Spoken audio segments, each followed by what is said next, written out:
Did you know the Kiowa County Media Center offers state-of-the-art audio production?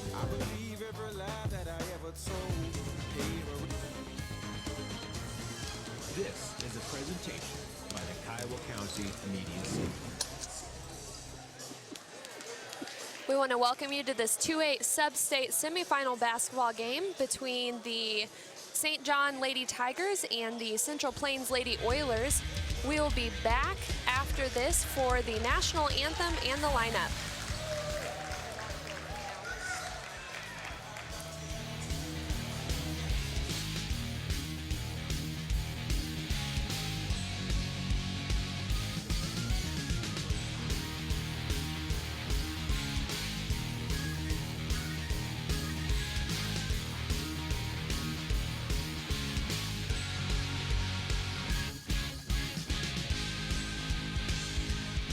Sub-State Girls semifinal game between the visiting team on the scoreboard, the St. John High School Lady Tigers, and the home team on the scoreboard, the Central Plains High School Lady Oilers. This activity is primarily for the student participants and is played to provide a positive experience for the participants. This competition is being conducted according to the rules of the Kansas State High School Athletic Association. Please stand, remove your headgear, and face the flag as Aubrey Vandenhoek, a sophomore at Kiowa County High School, sings our national anthem.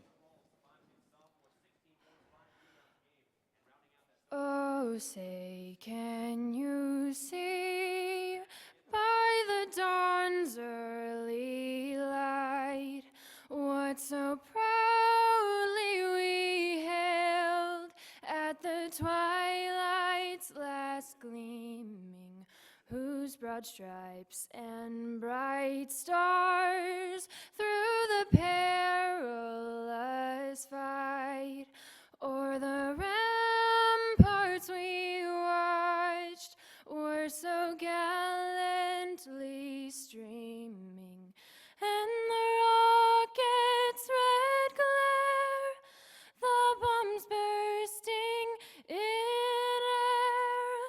gave proof through the night that our flag was still there.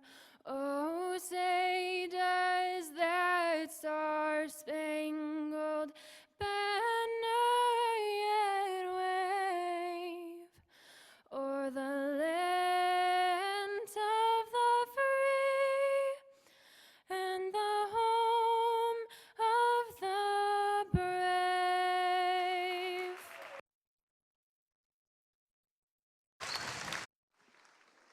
Good job. Introducing the starting lineups for tonight's contest, starting with the St. John High School Lady Tigers. Number 3, a 5'2" senior, Tia Smith. For the Lady Oilers, number 3, a 5'6" sophomore, Reagan Phelan. For the Lady Tigers, number 11, a 5'4" junior, Ashlyn Fisher. For the Lady Oilers, number 10, a 5'8" senior, Brianna Holmes. For the Lady Tigers, number 15, a 5'7" junior, Tara Christie. For the Lady Oilers, number 11, a 5'6" sophomore, Kendi Maxwell. For the Lady Tigers, number 23, a 5'9" senior, Alexis Witt. For the Lady Oilers, number 30, a 5'10" sophomore, Taylor Rolfs. And for the Lady Tigers, number 33, a 5'10" junior, Teresa Christie. And for the Lady Oilers, number 33, a 5'7" freshman, Janae Ryan. St. John Lady Tigers head coach Danny Smith, assisted by Trish Wade. The Central Plains Lady Oilers head coach Pat Stiles, assisted by Kim Rolfs. Officials for tonight's contest are Dennis Dutton, Brent Garrison and Dean Zook. Good luck to both teams.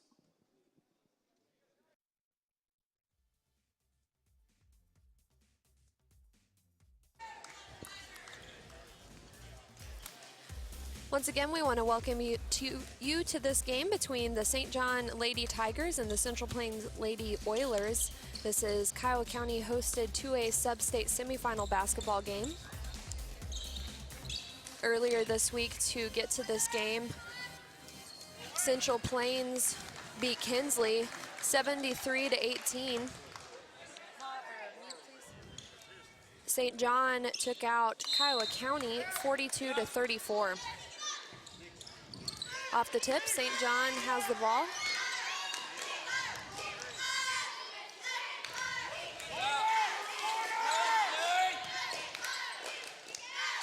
They quickly shoot a jumper, and Central Plains has the rebound. Quick top of the key three-pointer is taken from Taylor Rolfs, and it is rebounded from St. John. Number 10, Brianna Holmes, who hit the floor. There was a little bit of contact, but no foul was called. Central Plains shows to be playing an extended zone. St. John gets it under the basket. That was number 15, Tara Christie. She was able to sneak down to the baseline and make the quick left-handed shot. Because of Central Plains' extended defense there, I don't think the low post was quite ready for the offense to come behind them. Seems to be a little bit of nerves here from Central Plains. They almost mishandle it. They are able to keep possession. Another pass out to 30. That's her second three-point attempt for the night. We seem to be favoring that. Really quick, hurried play tonight.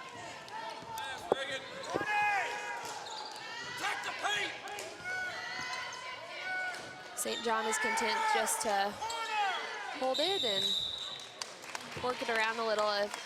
Travel is called that time on Tara Christie, and it goes back to Central Plains. That didn't look like what her coach wanted. They seemed to be running a set play to get a shot in the corner, and she kind of did her own offense, it looked like. Though Central Plains is pretty young for the at least starting lineup here, only one senior and the rest are sophomores and freshmen, but they are ranked in the state right now. It goes back to St. John.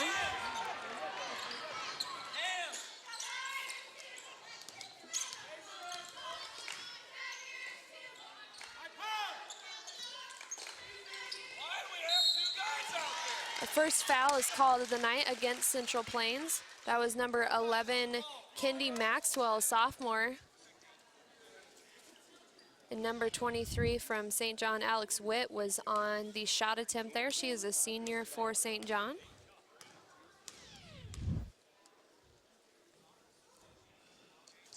She makes her first free throw, and that puts St. John up 3-2.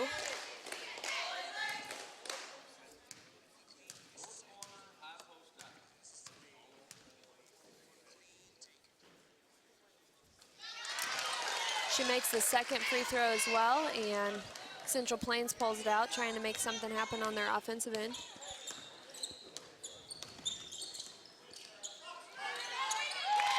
Reagan Phelan with a two-point basket. It's exciting to see her here again in Greensburg. Yeah, last time she came playing against Kiowa County, she had a phenomenal game. Just a sophomore, she has an incredible athletic ability.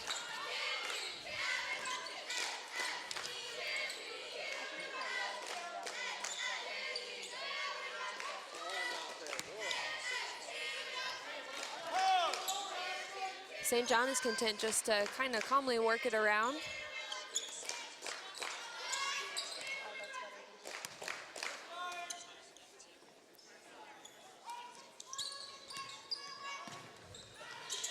This type of offense can be a challenge for a set defense.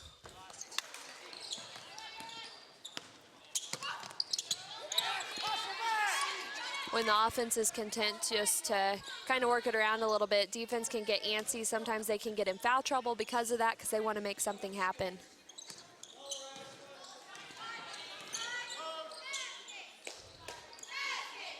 One thing's for sure, though, when St. John has the ball for this long, that's when Central Plains doesn't have a chance to score. And they like to get up the floor and really get going, so they're really trying to control the game, St. John. Still St. John's out. And a baseline three-point attempt that was made by Tia Smith. She's a senior for St. John. If you notice, St. John busted it back the floor really hard. They know that Central Plains likes to push it and score quick. Another attempt by Phelan. And a rebound that time from Brianna Holmes, senior for Central Plains. She's the lone senior on the court.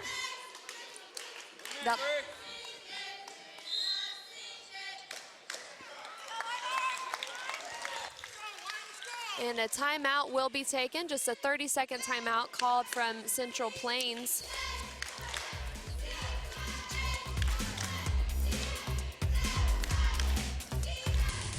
BTI Equipment, we want to recognize one of our sponsors here in Kyle County, as well as Buckland, Ness City, and Pratt.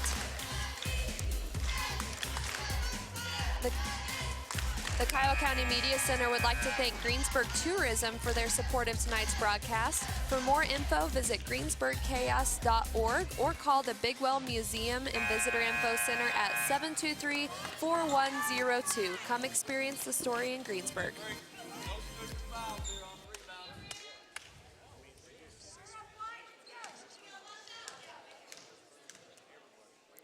Holmes at the line.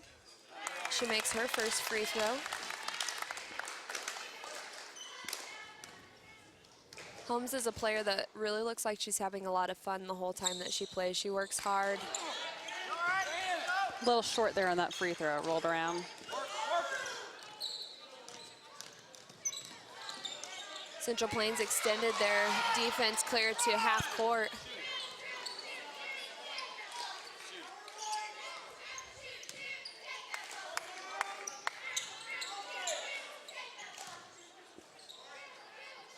I think St. John's being really smart in their play right now.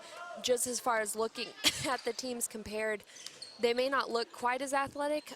They certainly don't have as many wins this year and aren't ranked, but they're really playing smart right now. They're not giving Central Plains a chance to control the game. I think that's a credit to their coach. When a team is following a game plan, that usually comes from above. And there is quite a bit of experience on this team. All seniors and juniors are out there right now, so they've had a chance to get to work together, had a chance to be in varsity play. That's something that Central Plains does not have to bring to the table today.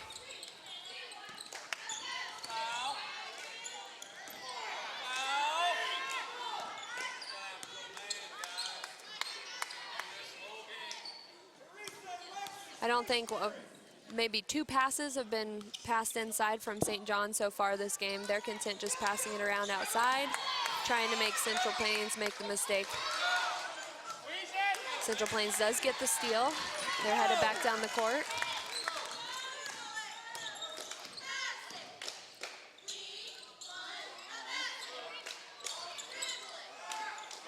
Oh, a nice backdoor cut. That pass was just a little bit too short for a defender. And a timeout is called this time by St. John. It's another 30-second timeout. Right now, St. John leads 7-5, just 2:16 left in this first quarter. I want to recognize Centera Bank here in Greensburg. Also in Mineola, Satana, Sublette, Dodge City. You can visit them at centerabank.com. St. John's coach looks pretty frustrated at this point in the game.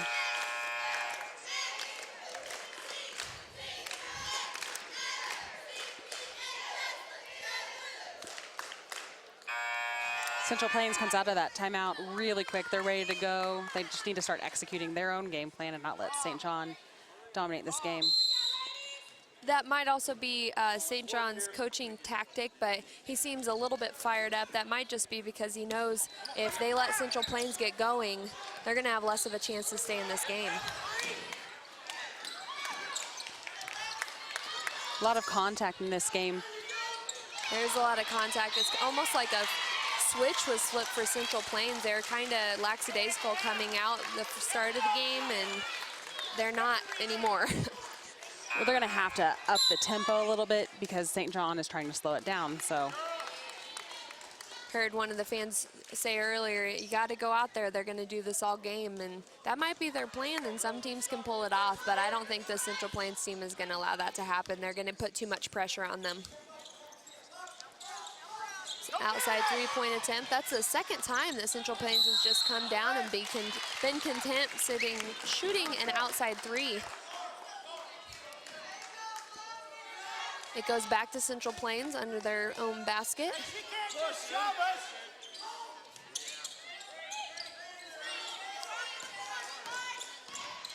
Like they're trying to set up a play for number 30 from Central Plains, Taylor Rolfs.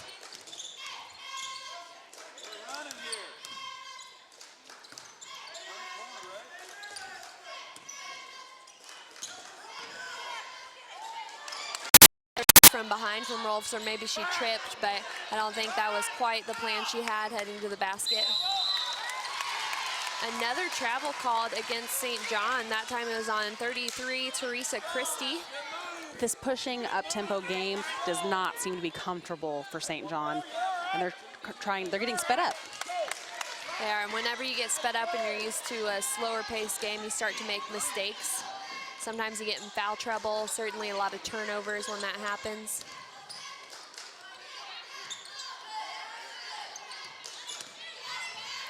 Central Plains seems to have a more free-moving offense than St. John does.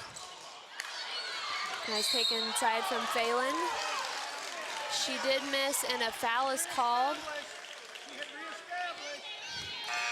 Phelan really hasn't got herself going in this game yet.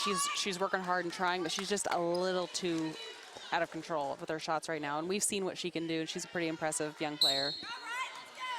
And that's okay whenever you need to warm up to it a little bit, especially with so much of the game left to play, but you don't want to force it early on. Well, there's a lot riding on this game. There certainly is, especially for the St. John team. There are a lot of seniors on their team. And I know one for Central Plains. As a volleyball team, they were stopped short before heading to state this year, so I'm sure they really want to get there in basketball this year. It's always an interesting element to add to the game. Some teams really flourish with it and they're excited and they step up to the challenge, and others kind of fall apart. Really tough rebounding there for Central Plains. That was Cassidy Kreitz crashing the boards really hard as she got fouled. And the foul was called against number 33, Teresa Christie. That's her second foul.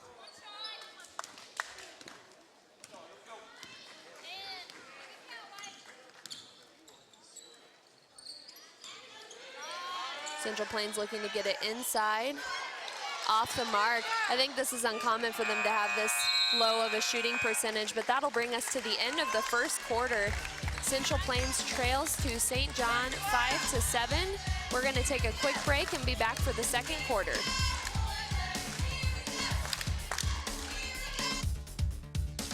This coverage of the Kansas 2A Sub-State Tournament is brought to you by Greensburg Tourism.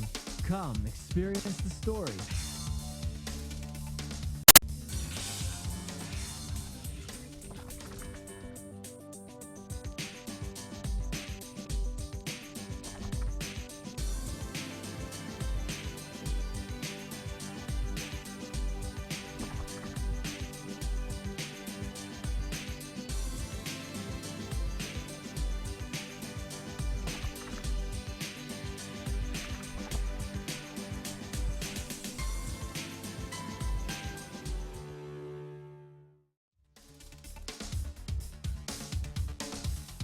To the start of the second quarter. If you're just joining us, this is the sub-state semifinal game at Kiowa County between Central Plains and St. John.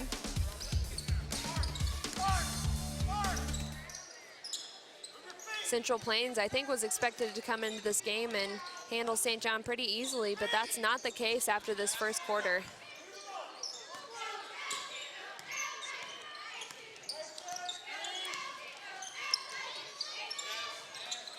St. John continuing, trying to just keep it outside.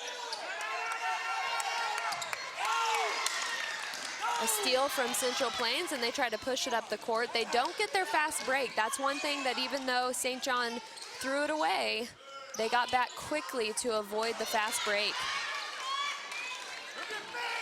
When there's a team like Central Plains who gets quite a few of their points from the fast break, that's really smart defense. Central Plains is really playing some good defense here. St. John's offense has a lot of screens, a lot of moving parts to it, but there's a lot of good defense here being played. A missed three-point attempt, and back and forth with the ball there, but it does end up with Central Plains. And a block is called against St. John.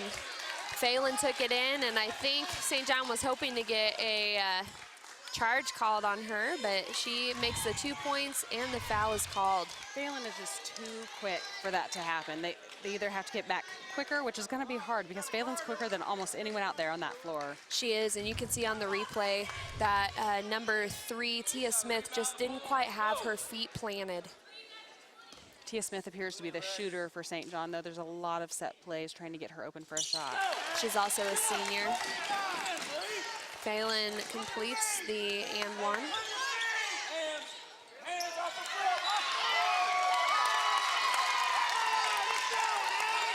And another turnover. Central Plains takes possession.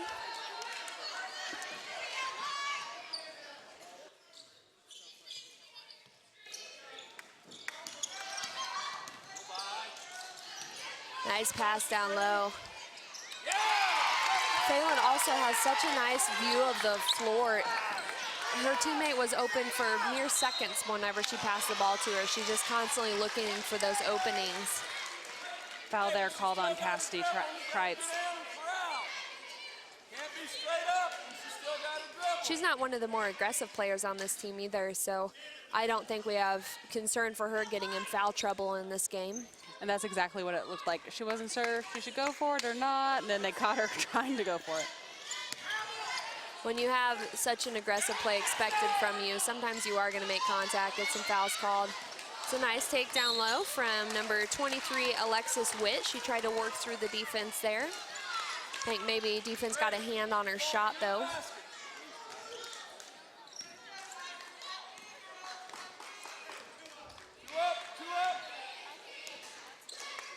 Now Central Plains has gained the lead, 10-7. I think that's where they're comfortable at.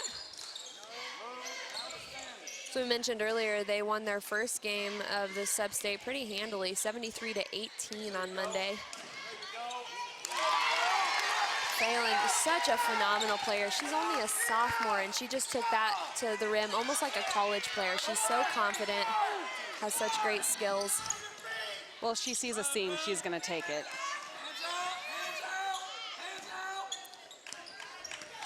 Not only does she have that speed, though, she has the ability, because some players can get around other players, but then once they get to the basket, they mishandle or it's not quite on, and she certainly figured that out.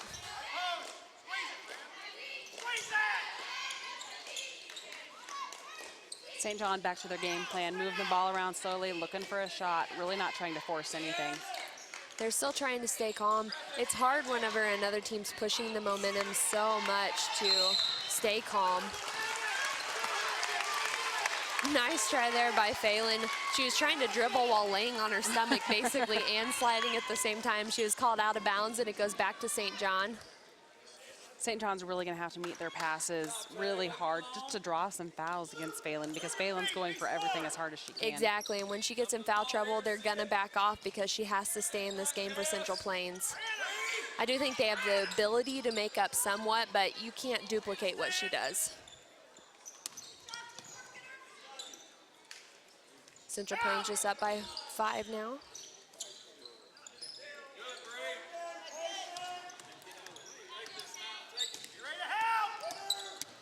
St. John doesn't seem to have too many outside shooters. A few of them have been left open.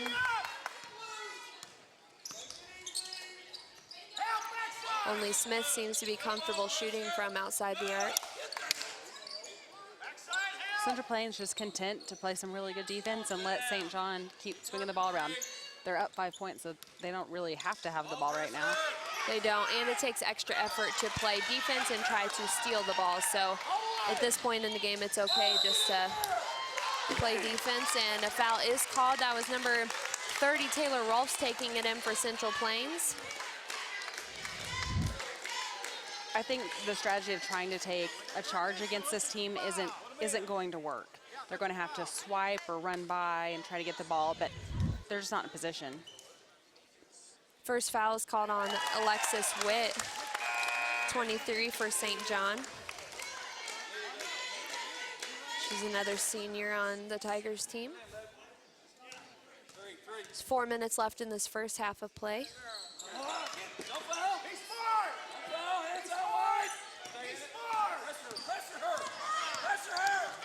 St. John is trying not to let the trap set up in their half-court press.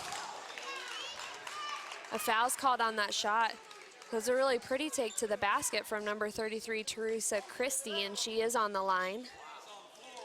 Reagan Phelan got a hard shove from somewhere at the end of that play and hit the ground really hard. She's grimacing a little bit. I'd assume she probably hits the ground several times during a game, so probably won't phase her for too long, but if a foul should have been called, that's an unfortunate miss. The action was under the basket, though. Her coach glanced at her. She didn't look at him. She just kept on going, so she doesn't want any attention for it. Substitution from Central Plains. Candy Maxwell comes back into the game.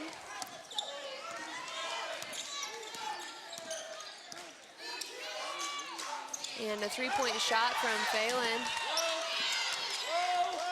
Rebound from Kreitz, back out to Phelan. Phelan's shot seems to be a little off tonight. There's a little side spin to it. I'm not sure if her left hand's getting involved. It's not what I've regularly seen from her. And Kreitz goes for the three-point shot. Rebound from St. John. And a timeout is called by St. John. This time it's going to be a full timeout. St. John trails 8-13 to Central Plains. Just 3:28 left in the second quarter, and we'll be back after this break. ITC operates, builds, and maintains the electric transmission infrastructure. We are working hard to improve electric reliability and increase electric transmission capacity throughout our operations across the Midwest. ITC, we're your energy superhighway.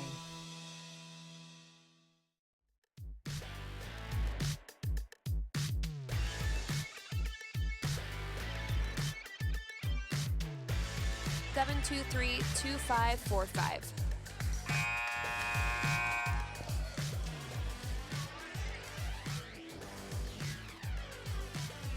We're back in this second quarter of play between St. John and Central Plains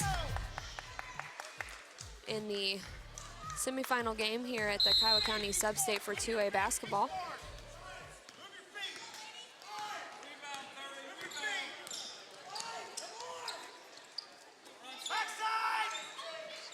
Based on the amount of activity that's happened in this game, you'd almost expect Central Plains to have quite a bit more lead than they do. St. John really trying to get Teresa Christie going. She hasn't had much offense here tonight, but they're really looking for her. And you can tell by the way she plays that she normally connects a lot more on her shots. She's struggling, I think, because of that much pressure on you. You can kind of get a little off your game. You miss your shots a little bit.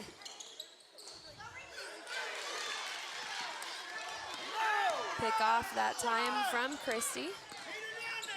Taylor Rolfs pushed that pass, forced that pass a little bit.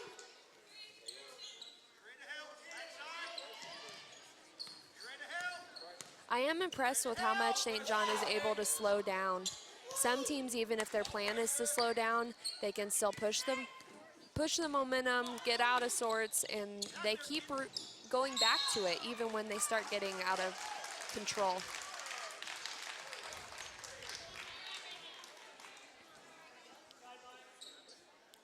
Reagan Phelan with her second foul.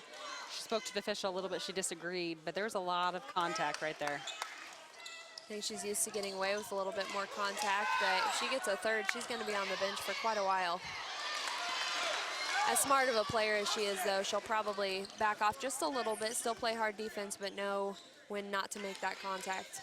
Teresa Christie for St. John is getting incredible post position, but not connecting with her shot. They're a little rushed and hurried and not even close. And that's frustrating for the rest of the team whenever they're working to get it to her to then have it be off. It's not necessarily her fault, but you really want to get those points. Central Plains trying to find the seam, and a foul is called on Holmes that time under the basket.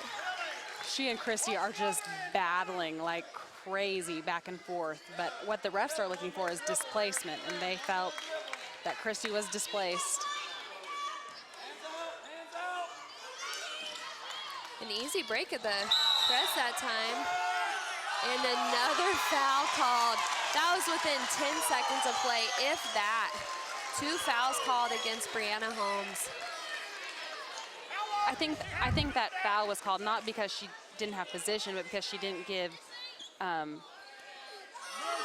Tia Smith anywhere to come down with the ball. She has to have a space to land, and she didn't have one. You can see on that replay, well, the crowd can also see the replay. It's interesting to hear their response the second time from what they maybe thought they saw. That puts Tia Smith at the line. She makes her free throw. She has 5 points and leads for the girls currently on the floor at the moment.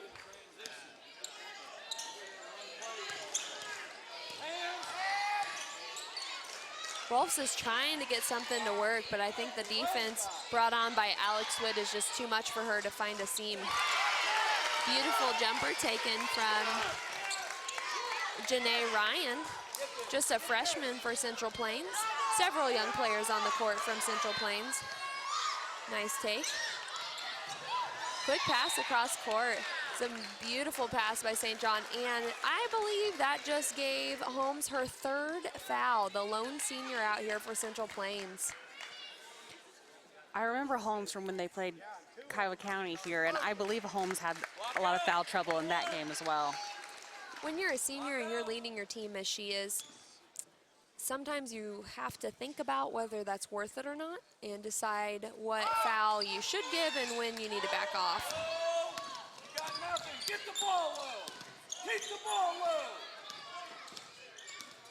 Get out, Reagan. Call a foul. Beautiful pass out and nice shot. Looks like Janae Ryan is warming up. The team is happy to let her. They haven't had a lot of outside shots tonight. Or they've taken a lot of outside shots. They haven't had a lot of luck with those outside shots tonight.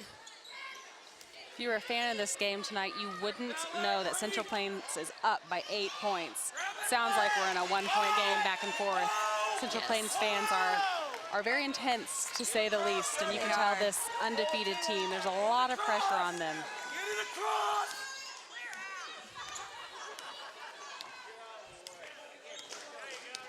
Central Plains is leading 18-10, just 10 seconds left. Yes, sir. Outside shot taken by Kenny Maxwell was off the mark, and St. John had it, but it's going to go back to Central Plains. Taylor, get the post. Bring them all out here. Taylor, look. I wonder as a coach how it feels to have your fans out coaching you from the stands. I know as a basketball coach, it's a very frustrating feeling to have parents feel like they know more than you do. Styles is a really laid-back guy. And that'll take us to halftime. Central Plains lead 18-10 in this first half of play. This is the Kiowa County Media Center, and we'll be back with second half after this.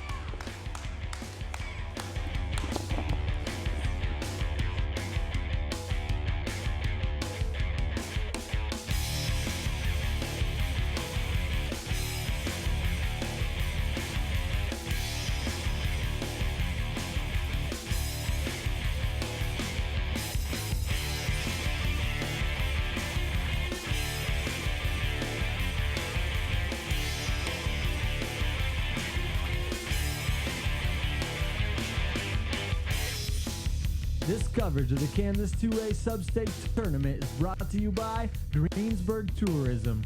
Come experience the story.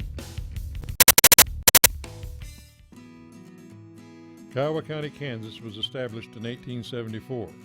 Many changes have taken place during the past 140 years, but one thing has remained the same. The people of this community are committed to continued progress for the entire county. In 1884, the city of Haviland was established in eastern Kiowa County. It was settled by Quakers from Indiana and has had a church and school for over 100 years. Barclay College, located in the north part of Haviland, is operated by the Friends Church. The college has continued to prosper and grow over the past several years and now houses over 200 students on campus and provides distant learning opportunities for students all over the country and around the world. The Haviland Airport has been operating since 1970 and has offered flight instruction for over 40 years. Another business unique to Haviland is the Haviland Telephone Company. It was established in 1949 and now provides telephone and internet service to over 40 communities. Origins is a unique free trade coffee shop located on Haviland's Main Street, along with a barber shop and a hardware grocery store that also serves lunch specials. Haviland offers an assisted living facility, a medical clinic, and a grade school serving students kindergarten through 8th grade. Every August, folks of all ages gather for the Antique Implement and Thrasher Show. This provides a rare glimpse of farming practices from 100 plus years ago when many machines were powered by steam and horse-drawn wagons hauled the grain. And don't forget to stop at the new antique store, locally owned and located just south of Highway 54. You're sure to find a treasure in this beautifully arranged collection of antiques. Mullinville, located on the west side of the county, is home of the Country Cafe, a great locally owned family restaurant that plays host to wind turbine operators, area farmers and ranchers, as well as many families who enjoy the down-home style cooking. The 21st Century Learning Center is located in Mullinville and serves as a virtual school for more than 350 students from across the state. Kiowa County and Wright Co-op, as well as the Haviland State Bank and Zimmerman Abstract and Title, have businesses on Main Street. A recently dedicated Veterans Memorial honoring Kiowa County veterans dating back to the Civil War is located on Main Street and Highway 400. Numerous travelers on Highway 400 are amused and entertained by M.T. Liggett's artistic creations that line the highway west of town. Just a short drive off the beaten path, tourists can't help but be fascinated by the 16-sided round barn. The Fromy Bernie Round Barn is listed on the National Register of Historic Places. This unique building is located south of Mullinville and is open to the public free of charge year-round. Greensburg is the county seat and serves as a link between the two towns.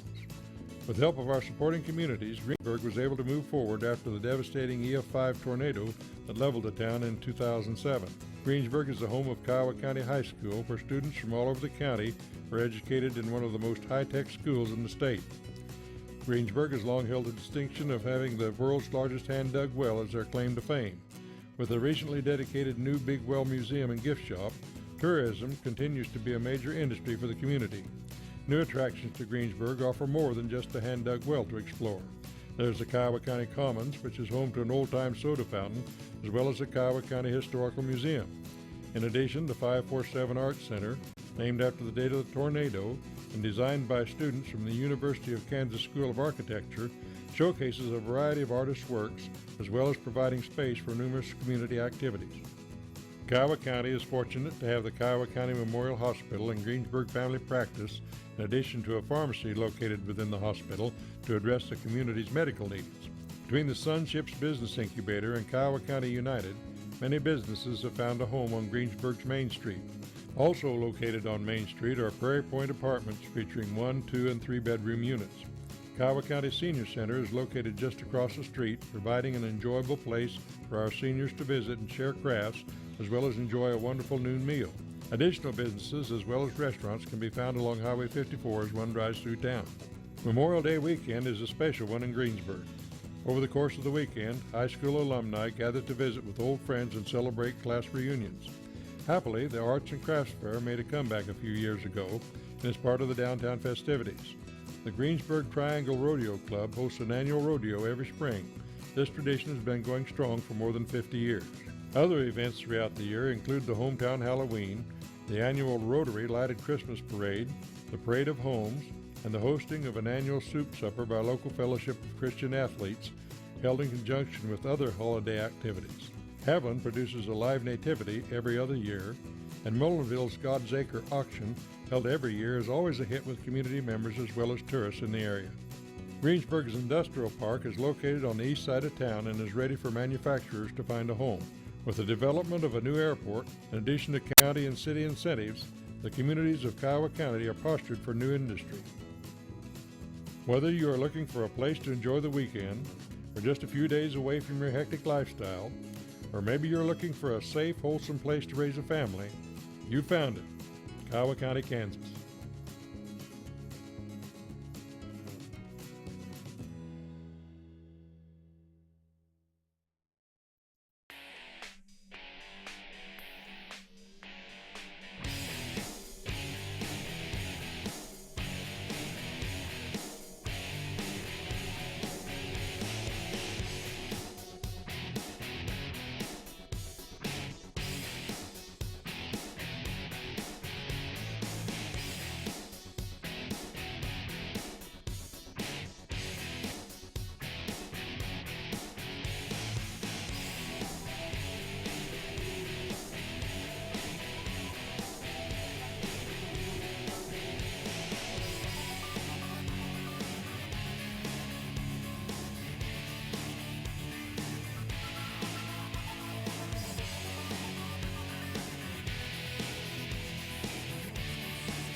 Ethics, integrity, and respect are values important in our daily lives. All of these important values are learned by participation in interscholastic activity programs. During competition, they are translated into one word: sportsmanship. Sportsmanship is one of the strongest educational lessons and lifetime values taught by interscholastic activities. A public service message from your Kansas State High School Activities Association and Kiowa County Media Center.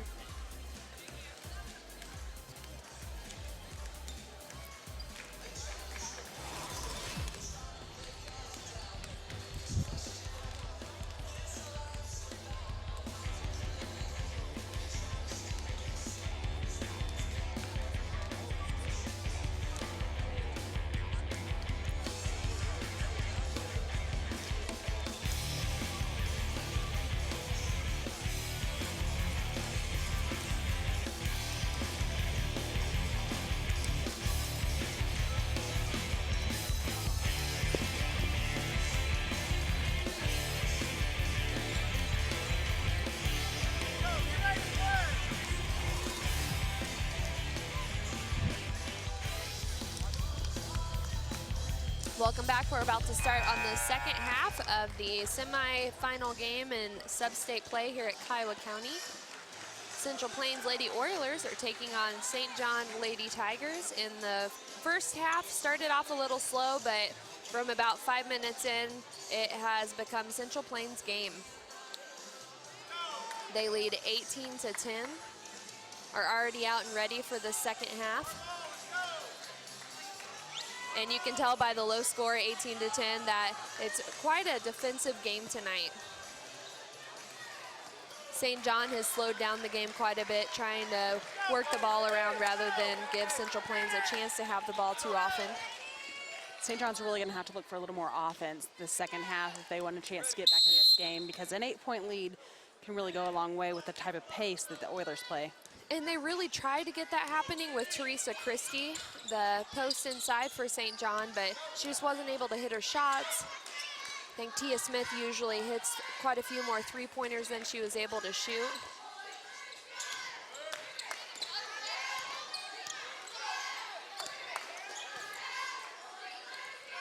Central Plains was having a little bit of trouble with fouls right before halftime.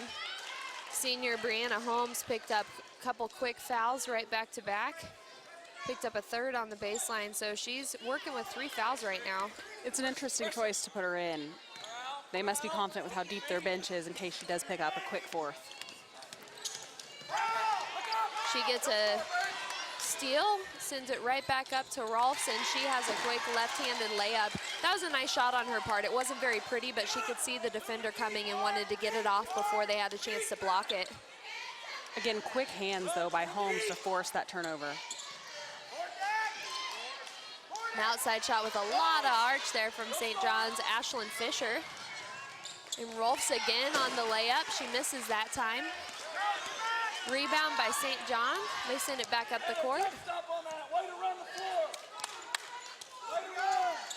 All pressure. Hands right here. St. John continues to be patient on their offense. The thing about it, sometimes a team can be slow and then get lazy, but St. John hasn't been. They've been slow, but also steady and confident, not making bad passes. I say that and then the ball is stolen, but it's usually how it works anyways. I think Central Plains wanted a foul called on that. There was some contact, but they're allowing quite a bit of contact in this game. Was a foul called on Phelan. Just notice she has low top shoes. That is shocking to me, as much as she is around and up and down and shooting, that her ankles can hold up on low top shoes. She misses her first free throw. The only person on her team in a low top shoe. Some people like it more just because there's extra flexibility, can roll out of it when your ankle starts to roll, but guess it works for her. Late in the season, she's still walking. Steal from Central Plains. That was just a really poor pass from St. John. Thing I haven't been impressed with Central Plains is their fast break. They don't quite seem to have positions that they take when they're headed up the floor, which doesn't always allow for the best attempts at the basket. Outside shot from Phelan. I don't even know if she decides she's going to shoot until she's actually shooting. She just constantly looks for opportunities. She has 9 points this far in the game. She was off quite a bit in the first half, and I think that put a damper on how often she would shoot. That time Central Plains just didn't get back on defense, and that allowed Alex Witt to have a jumper on the baseline. If St. John can do that every time with the press break, they're going to get Central Plains out of this. They will, but knowing Central Plains and their coaching styles, I would highly doubt they would keep doing the same thing. Jump ball is called, and it will be St. John's ball.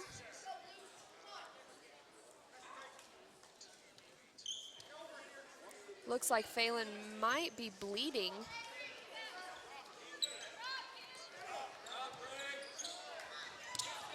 I'm not quite sure what happened, but Phelan's mouth is definitely bleeding. I don't know if her teeth hit her mouth. She keeps standing off the side of the court. I think the ref's finally gonna check, but she's staying in the game. I don't know if it's legal to constantly go to your bench and grab a towel and wipe your mouth, but she has. Well, I think when it's not bad enough, when it's not going to drip on the floor, another player or her uniform, it's okay. But I think she's probably having some discomfort with blood in her mouth. Yeah, I can't imagine that's very fun to play with. There was some contact on the shot she met down low, and I'm thinking that's probably where it happened. Hasn't slowed her down much. Her mouth is incredibly red. That was a great boxing out effort by the entire St. John team.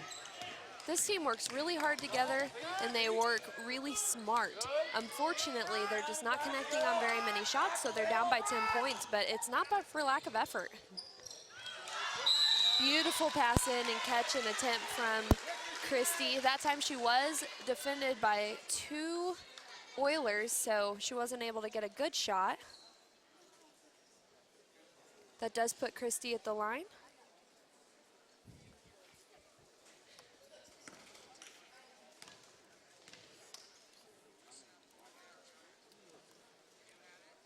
She makes her first free throw. Maybe that'll give her a little bit more confidence under the basket.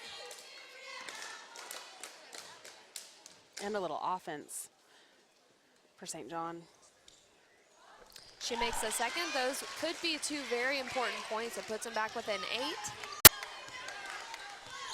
It's not insurmountable for the St. John team, especially with Central Plains kind of getting into foul trouble. Central Plains has such a mobile offense. I can't imagine what it would be like to try to defend it. You're constantly moving. Christie on the rebound.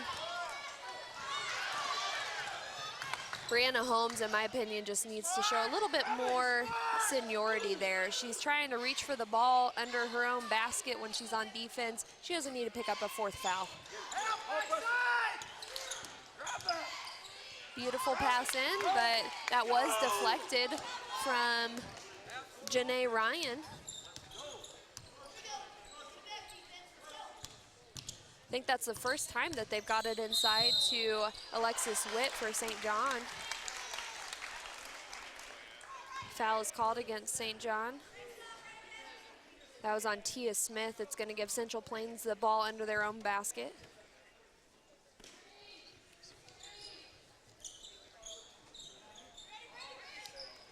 They're content just to pass it back out. Phelan looks tired right now. She does. And curling her lower lip in, apparently, because she's bleeding. Not quite sure what happened there. I think that there was a mishandling of the ball, but somehow Janae Ryan ended up on the floor with the ball, and they were able to get a jump ball from behind her. I almost feel like, I guess it's not an over the back if she's sitting on the floor, but. The one thing I don't like personally as a coach is several girls on the Central Plains bench screaming at the officials during that play too. I don't like when players interact like that with the officials. I don't think they're technically supposed to either. That will put Brianna Holmes on the line. She was fouled by Christie. Christie tried to look like she was in the right position, but that gives her her third foul. And I hate to say it, but if she picks up another foul, St. John's going to be in a world of hurt. She's a big part of this team defensively and getting some offense going. She is, and Tia Smith is checking back in the game. Between Smith and Christie, a lot of their offense depends on them. They did get it up the court. The number 11, Ashlyn Fisher, she did a great job setting up on the baseline, flashing in for the pass. That play started with, again, more great boxing out by St. John. That's got to be a smack in the face to St. John. They worked so hard for those 2 points, and Phelan comes down in a couple seconds like it's no big deal. Hits a three.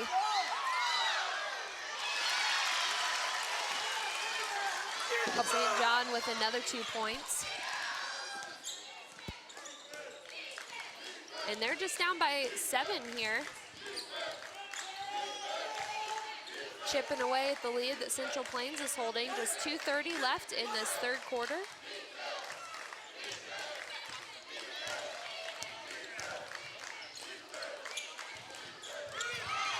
Steal from St. John. Oh, and they pass it right back. That's unfortunate. There was really good effort in getting that steal, and you can just get a little antsy. Rolfs with a 3-point shot.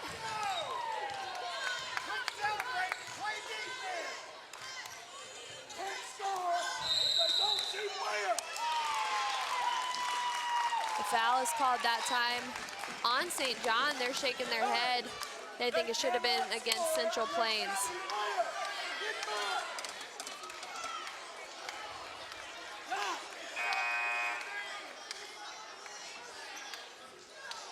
A lot of intense feelings in this game by fans and coaches at this point. A timeout is going to be called. Full timeout taken by Central Plains. They lead 28-18. We'll be back after this timeout.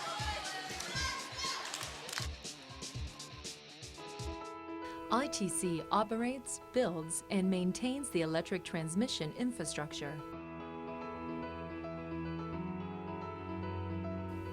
We are working hard to improve electric reliability and increase electric transmission capacity throughout our operations across the Midwest. ITC, we're your energy superhighway.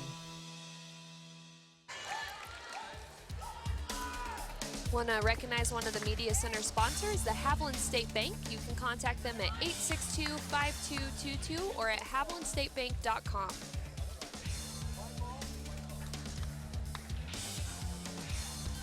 We're just at the end of the third quarter here. 1:58 left on the clock. 28-18, Central Plains with the lead. That was the favorite team coming into this game.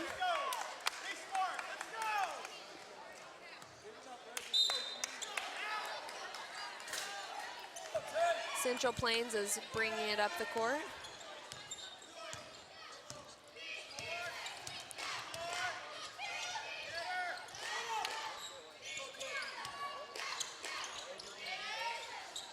I definitely feel for this Central Plains team. They have a very, very vocal stands, which can make it challenging, especially in high-pressure games. This isn't a super close game, but you're going to have the sub-state championship on Saturday, followed by state. That's a lot of pressure to put on young girls. And again, being undefeated at this point is just, that's a lot of pressure in itself. Yes. They have certainly earned it, though. Such a young team. I am amazed at their record and their ability, because they play like they're juniors and seniors, but they only have one senior on the court.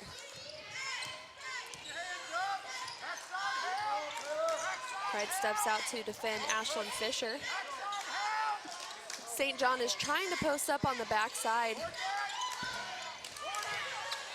Three-point attempt from Smith. Again, really rushed. If it was going in, it was going in by being banked in. Central Plains with the turnover. She tries to pass it down to Kreitz on the base, on the box. Goes through her hands.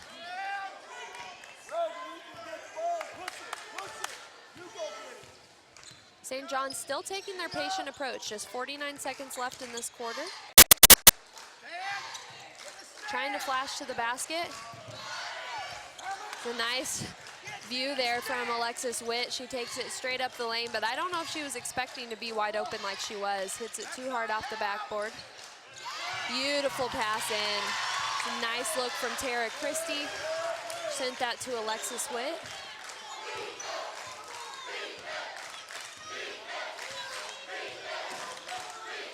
I think in a, normal game, when they're not playing an opponent like Central Plains with such aggressive defense, St. John could really pick apart a team with all their movement inside. Yeah, there's a lot of moving parts. It's easy for like one person on the team to be confused about what's happening. A double attempt at the three-point there from Janae Ryan. She attempted twice, didn't make either, but they lead 28-20 to end the third quarter, and we'll be back with the fourth quarter after this break.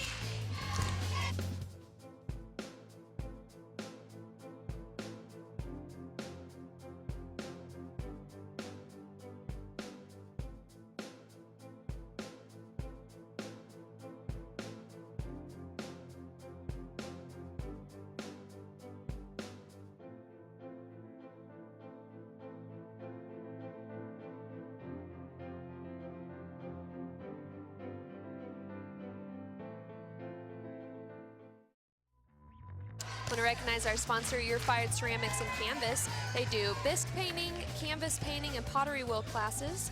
They come to Greensburg Rec Center once a month to teach a canvas painting class, and anyone can have a canvas painting class anywhere, so contact her to set up a party at your location at 582-2779.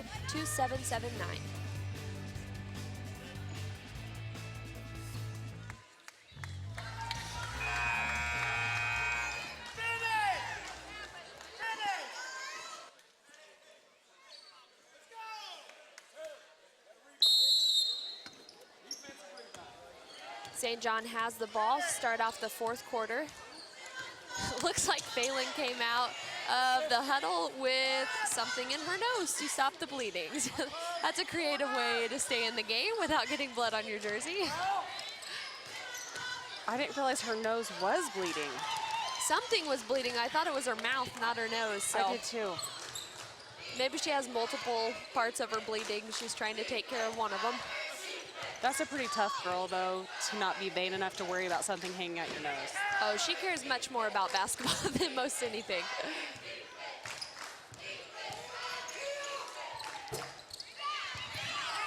in my opinion, you'd have to have that type of ability as a sophomore. Only so much of it can come from pure athletic talent, and the rest comes from lots of practice. Nice take from Christy. She showed a lot more confidence that time taking it in. It was even deflected for a second. She was able to push through. Now they're only down by 6 points with 7 minutes left.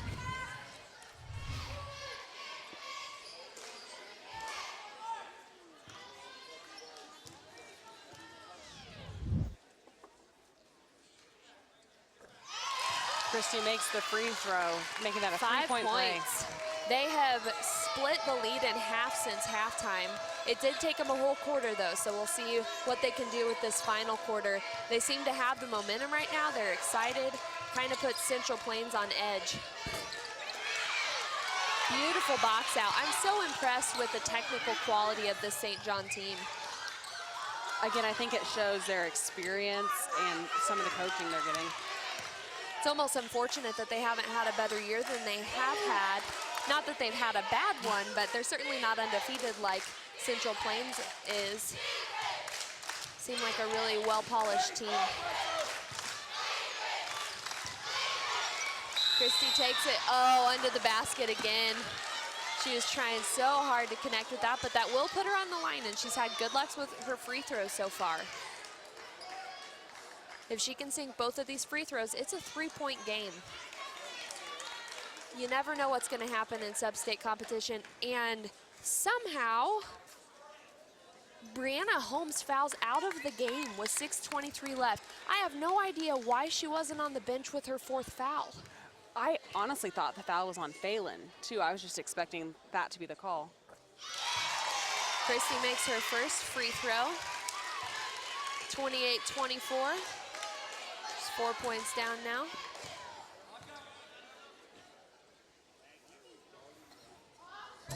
And she misses her second, but Central Plains with a rebound. 4-point game, 6:17 left to play. Certainly an exciting sub-state game to watch.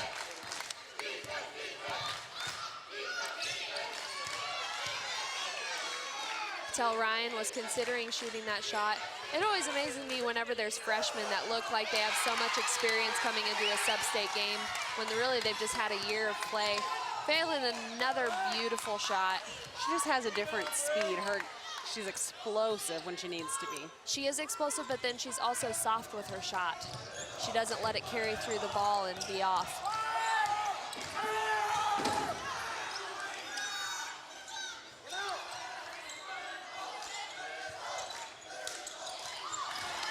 Nice deflection and pick up from Central Plains. It sends it back their direction.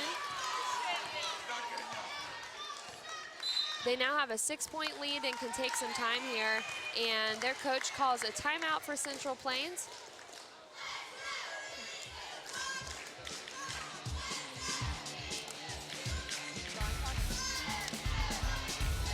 I want to talk about Central Plains defense tonight. You can watch in this reel here several plays where they get a hand on the ball or able to get a steal. They haven't had very many clean steals tonight, but it's one right after the other where they just get a tip on it, they deflect it, it's off on St. John. I think it's the really active hands that we've seen. Their hands are in the passing lanes at all times. That has definitely put a damper on St. John's play. You can tell they're trying to get it into Christy, who has had good luck inside, but those right there is 4 points that they could have had. It could be a very close game right now. I want to recognize agauctions.com. You can contact Scott Brown, Jamie Brown, or Michael Burkhart at 620-282-2226.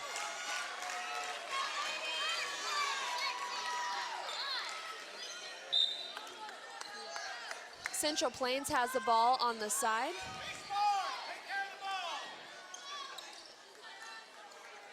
I really think what it's going to come down to here is if Central Plains can take care of the ball when they have it and continue to play good defense. If they let off in either direction, St. John can chip away at this. It's a baseline shot from Ryan.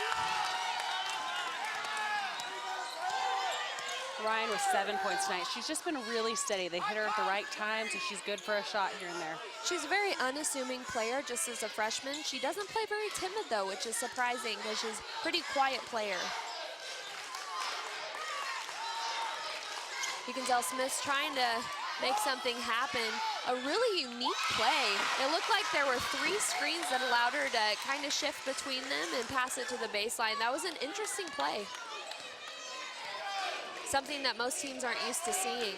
St. John has really tried to run a lot of set plays, but you don't see a lot in high school ball. It's more of a college game. Rebound and put back. Phelan is always looking for opportunities to score. And you can tell her teammates are used to that. So if they get a rebound, they kind of look for where she's at, know that she's gonna be doing something. She's just so tough to defend because she can explode, but she also has a nice shot from the outside. It's a rare 3-point attempt from Tia Smith. She's hardly had any separation between her and the defense tonight. It was off its mark, but she hasn't had much chance to warm up to it. Central Plains looks pretty comfortable. They hold an 8-point lead with 3:30 left in this game. Looks like they're gonna waste a little bit of time, make St. John come out and guard them. Coach Pat Stiles has such a calm coaching presence for his team. I'm sure it's really reassuring as a player. And a timeout is called by St. John.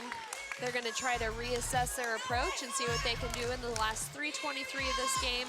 Central Plains leads 34-26, and we'll be back after this break. The internet has drastically changed the way we communicate. Are you keeping up with the times? The Kiowa County Media Center can connect you with viewers in markets all over the region, the state, and the world. Our technology keeps us on pace with the high demand of internet video content. Bring your audience from anywhere in the world to your wedding, conference, sporting event, concert, and much more. No one does high-quality video streaming like us. We are the Kiowa County Media Center, leading the new age of communication.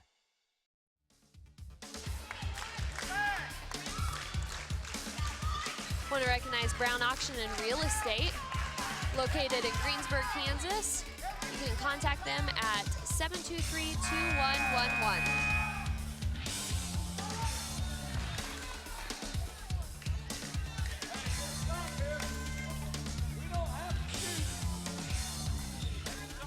Coming out of that huddle, number 30, Taylor Rolfs, was showing to the ref that apparently somebody on St. John's team is moving when they're screening. Baseline shot from Ashlyn Fisher. Talking to an official is always an interesting approach. It can sometimes get you what you want, but it can also give negative attention to yourself that can get you some calls that you weren't looking for. It just depends on the official and their style and what they prefer. It does, and with a coach that's a little bit more quiet like Stiles is, sometimes the captain of the team, it's okay to mention something once in a while, but you definitely don't want to make a habit of it. St. John has definitely picked up their defense. They're really trying to come back with something here. Ashlyn Fisher was playing very close that time to Ryan.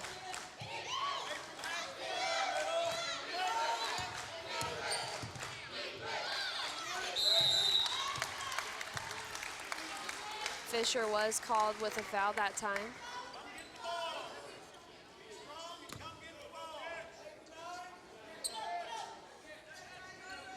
I think with this heightened defense from St. John, we're going to have heightened comments from the crowd.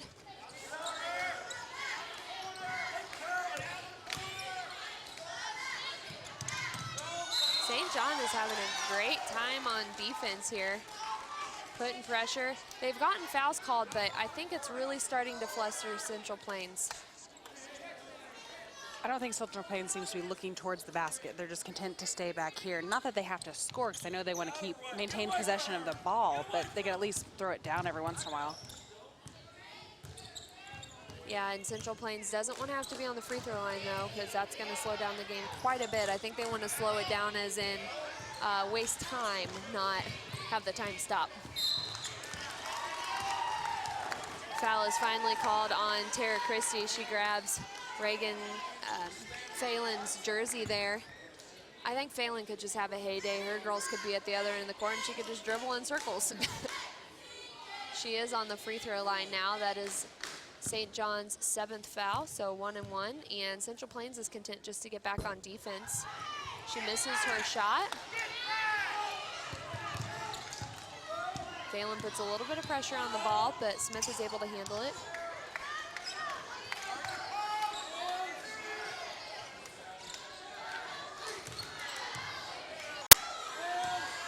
John, that's off the mark with Alexis Witt, and Central Plains does get the rebound on the second shot attempt. The younger Christie draws the foul.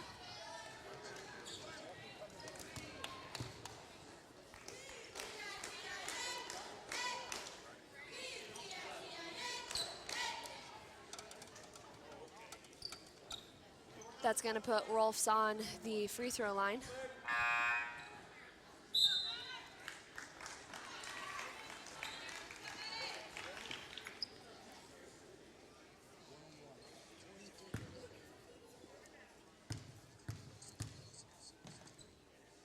Rolfs hits her first free throw. Now she gets a second attempt.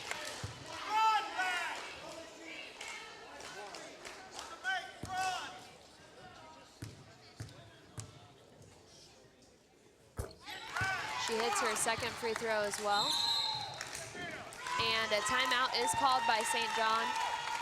Rolfs heading into the huddle is already trying to talk to the other teammates of hers.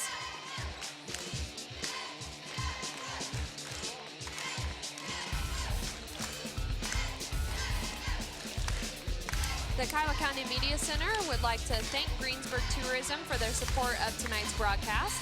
For more info, visit greensburgchaos.org or call the Bigwell Museum and Visitor Info Center at 620-723-4102. Come experience the story in Greensburg.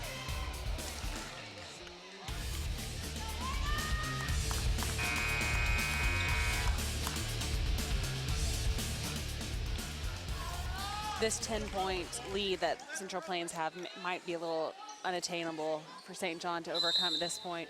I really think it is, because right now Central Plains is in defense mode. They're not trying to score any more points. They're trying to take time from the game, keep them from scoring. That shot has so much arch on it. It was such a nice set play that St. John ran correctly. They got the shot they wanted, and sometimes that's all you can ask for. It really is. You can't make every single shot you take. And at the end of the game, you still have to resort to making good plays. Well, that's still a team that's following their coach's plan. They didn't try to take it into their own hands and do just what they wanted to. They did what he asked. And there are some seniors who are experiencing their last high school basketball here with Alexis Witt and Tia Smith. They both have been impressive out here. It looks like one more senior who hasn't seen much play tonight, or two more seniors who haven't seen much play tonight, will also be ending their basketball careers. I really don't think that they have anything to be disappointed in, and I certainly don't want them to think they don't have a chance still. There's a lot of basketball left to play, but Central Plains expanding the lead.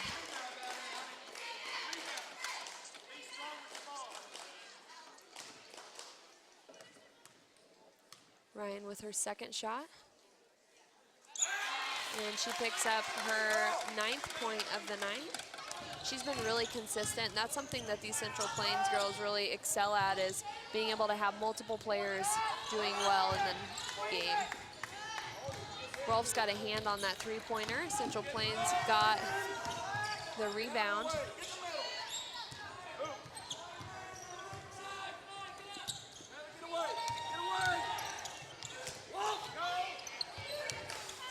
Right now, Central Plains is still just trying to move around, keep St. John from being able to get a foul.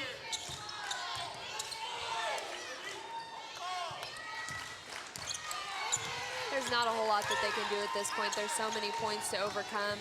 They're trying as much as they can, but Central Plains does not want to have to score anymore. Ryan is fouled on the shot, or on the trap.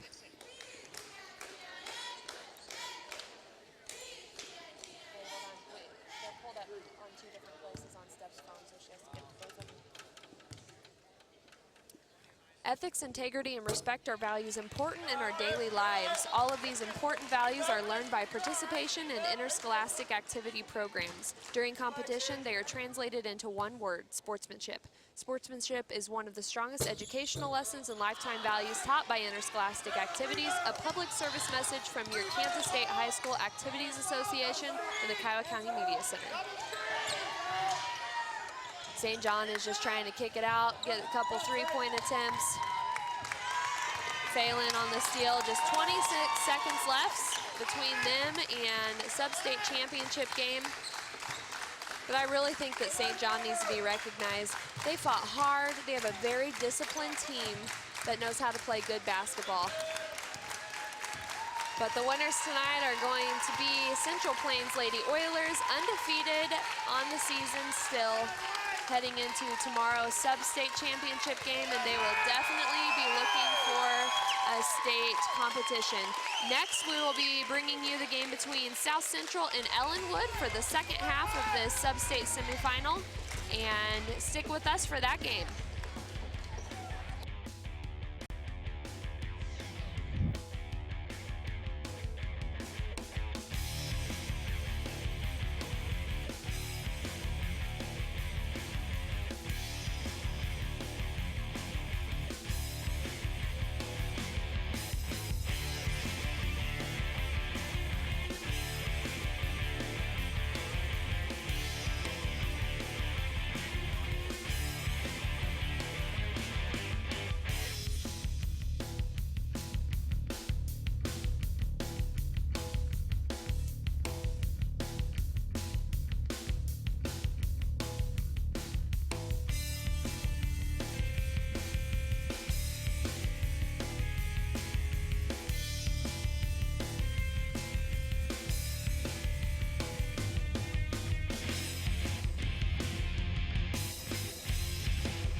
Hi, I'm Janet West with the Kiowa County Media Center. Welcome to Center Court, brought to you by the Media Center in cooperation with our partners, Kiowa County Schools. They are the proud host of Sub-State 2A basketball. Right now the courts are quiet, but there will be 8 teams from area high schools that will compete to advance for 2A state basketball competition. The Media Center is proud to be the broadcast arm for this event and for state competition next week in Manhattan. It's an incredible achievement of 21st century technology and skilled volunteers bringing professional network-style programming to friends and fans all around the world. Today, we would like to introduce you to the men who made this possible.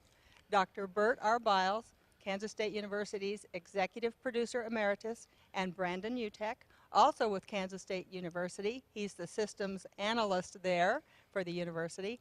Welcome, gentlemen. It's been an honor to work with you. Now, over the past 6 years, we've had quite a ride. Things have changed quickly, and you know about our partnership with the schools. You know about our partnership with Pratt Community College, where we have just announced that pending, Kansas State Board of Regents are looking at a program in multimedia broadcasting production. We have a partnership with Twilight Theater here in Greensburg, and we're working to make it broadcast ready. We're doing sub-state basketball, and next week we'll be doing state basketball tournament at Manhattan. So we've come a really long way. Not to belabor this too much and not to in any way diminish the storm that brought all of this together, which was the 2000 EF5 tornado that hit Greensburg.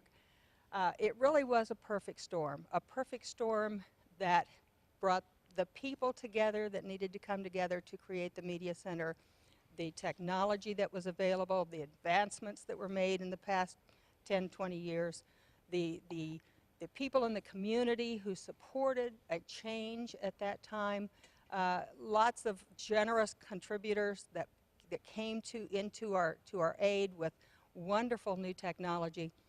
So with all of those things in mind, it's been a wonderful experience for me as part of the Media Center. But what do you think? Would you do it all again?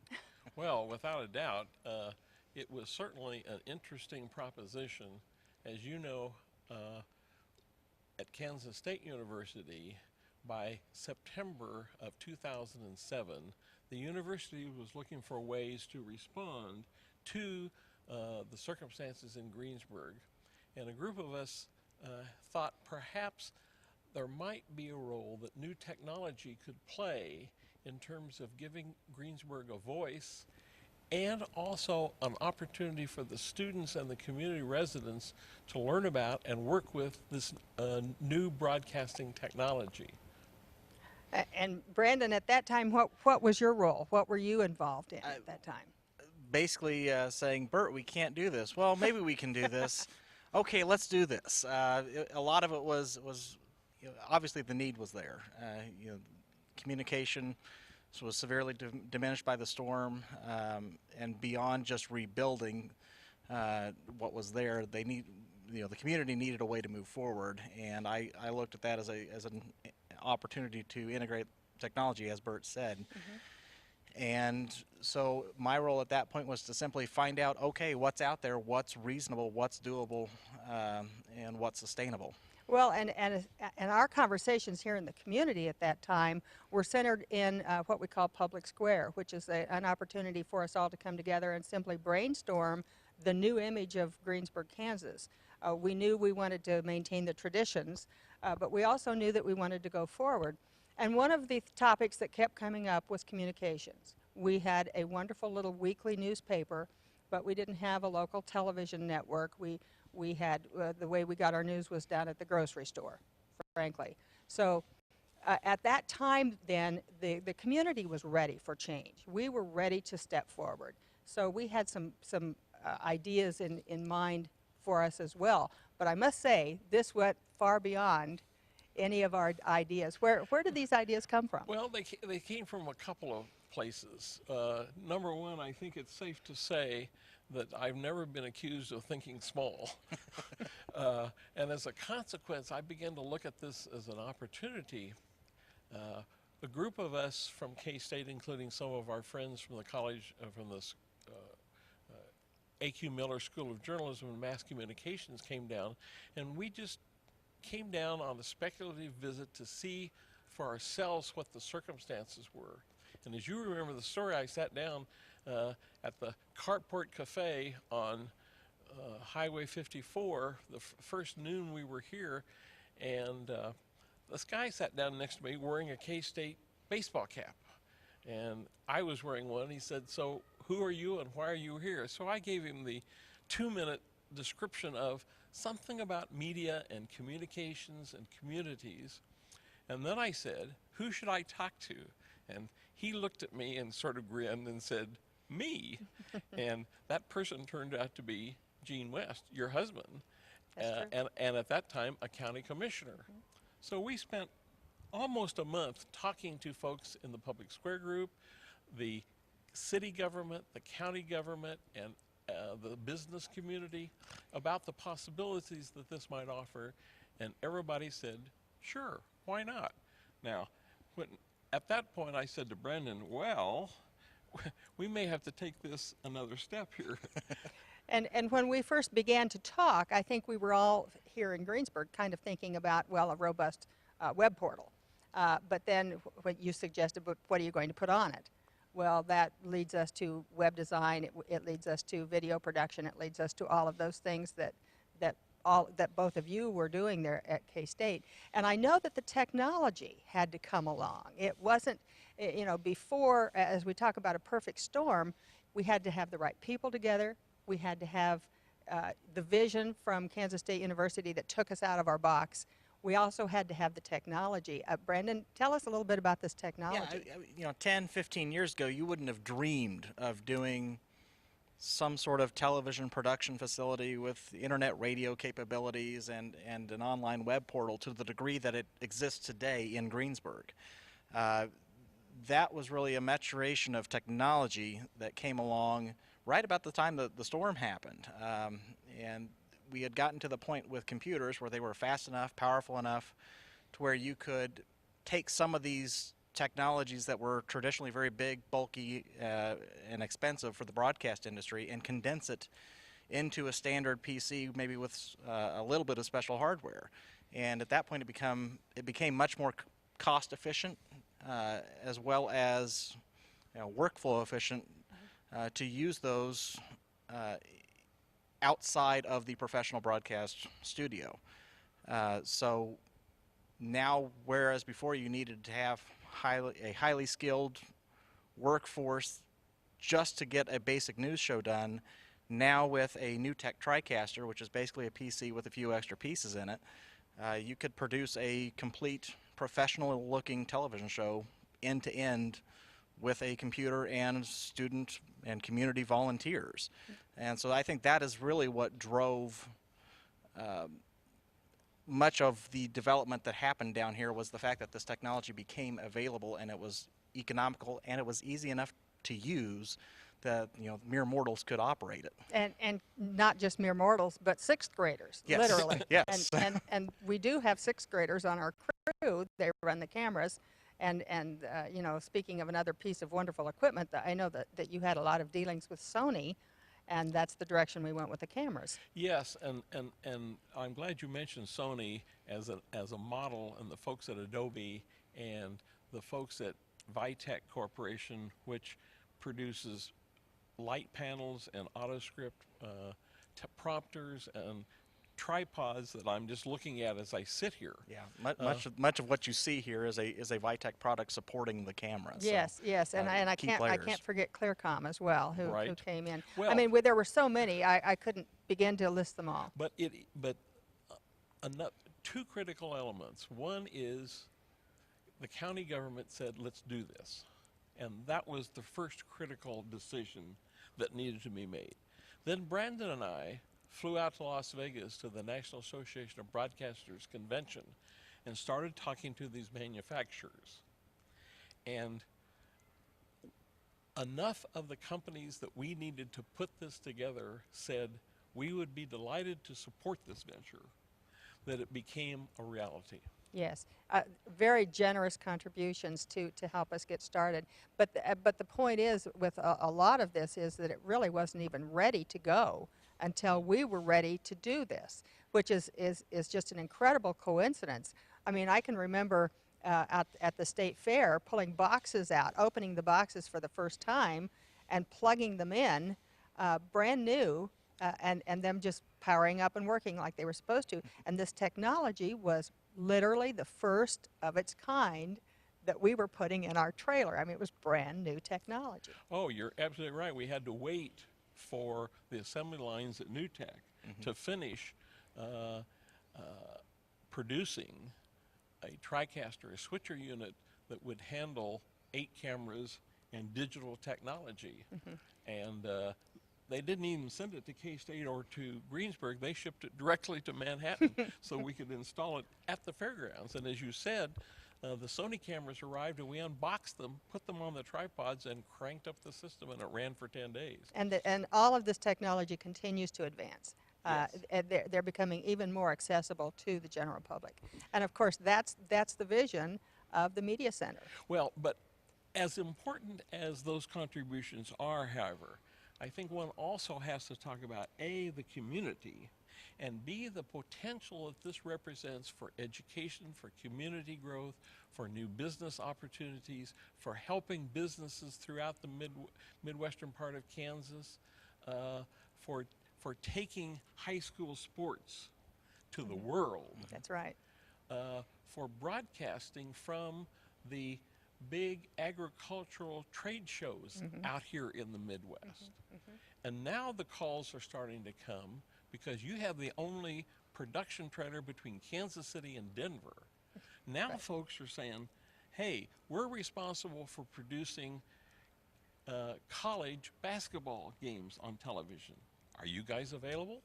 Right, we've had those calls. I know. And all of these opportunities, and the new, not to mention the new curriculum program with Pratt Community College that'll offer students a chance to get a Associate of Arts degree, essentially in production and all the different range of skills.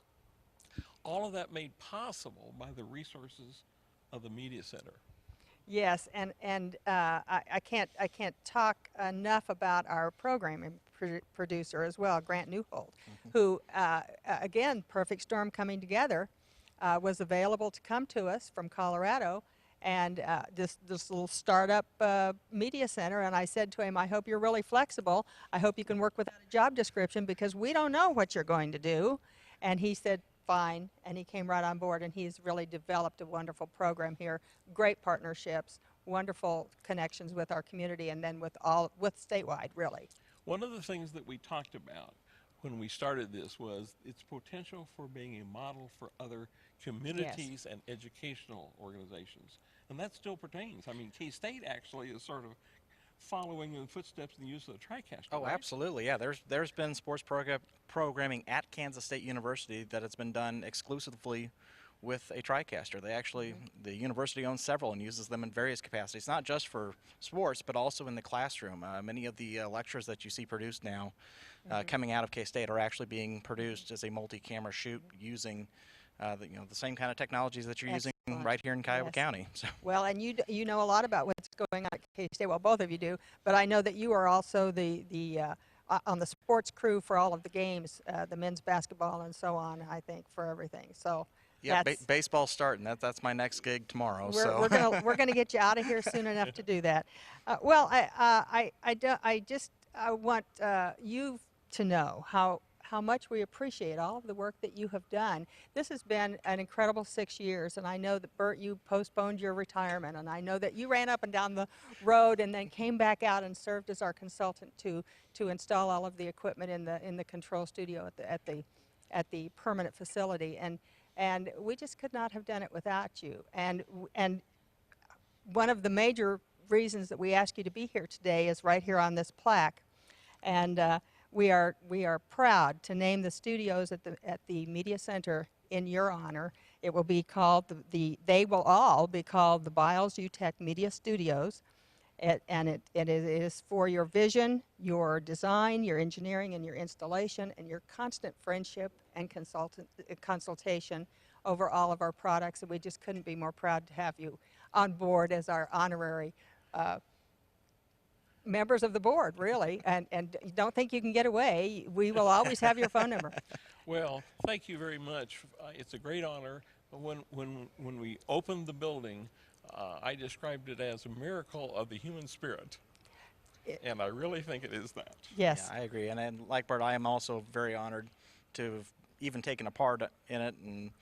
And recognition aside, the real recognition needs to go to the community who supported this and continues to support it through their volunteer efforts. And you can put the building there, you can put the technology there, but at the end of the day, there has to be somebody there to run it and to support it and to share the vision. And I really commend the community for coming together and making this a reality. Absolutely. And the community does stand behind you. And I want, later on today at a reception, you will both receive the community's Well Done Award from the Economic Development and Tourism folks. And they couldn't be more proud to have you in town today, too. So we'll look forward to that later on this afternoon.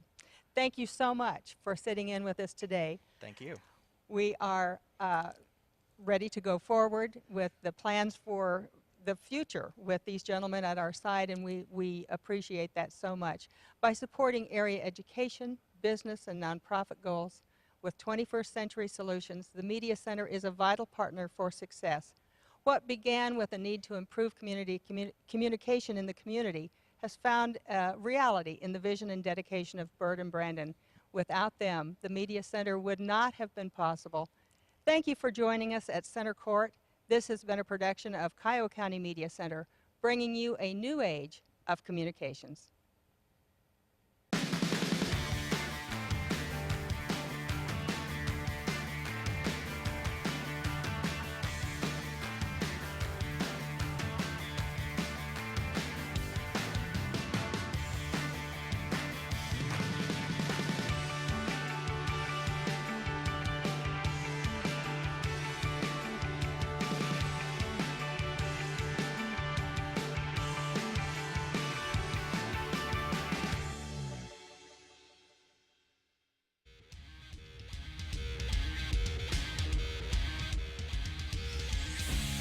semifinal sub-state game between Ellenwood and South Central for the ladies' side of the bracket. We just got done playing the game between St. John and Central Plains. Central Plains took that game and are headed to the championship tomorrow, and we're set to find out what team will be joining them in that. Just for a recap of the first game tonight, Central Plains definitely had the advantage, and there were two main players for their team. Rolfs had 10 points and Phelan had 16. Those are two teams that are going to have to be watched out for tomorrow. But Holmes, the lone senior for their team, did foul out, so they can certainly get into foul trouble. Whichever team meets them tomorrow will definitely have to be ready to play. It'll be interesting to see which of these teams comes with a more aggressive play. Ellenwood is ranked 20th overall in 2A state. They're 16-4, and they beat Medicine Lodge 55-19 coming into this game. South Central is not ranked very high, but they beat Skyline only by 1 point.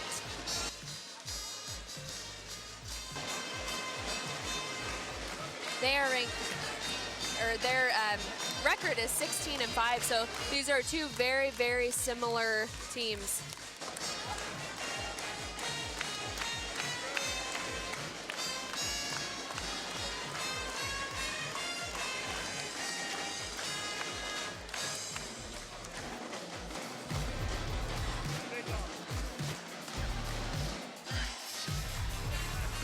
Even though both teams have similar records tonight, South Central has a much younger team.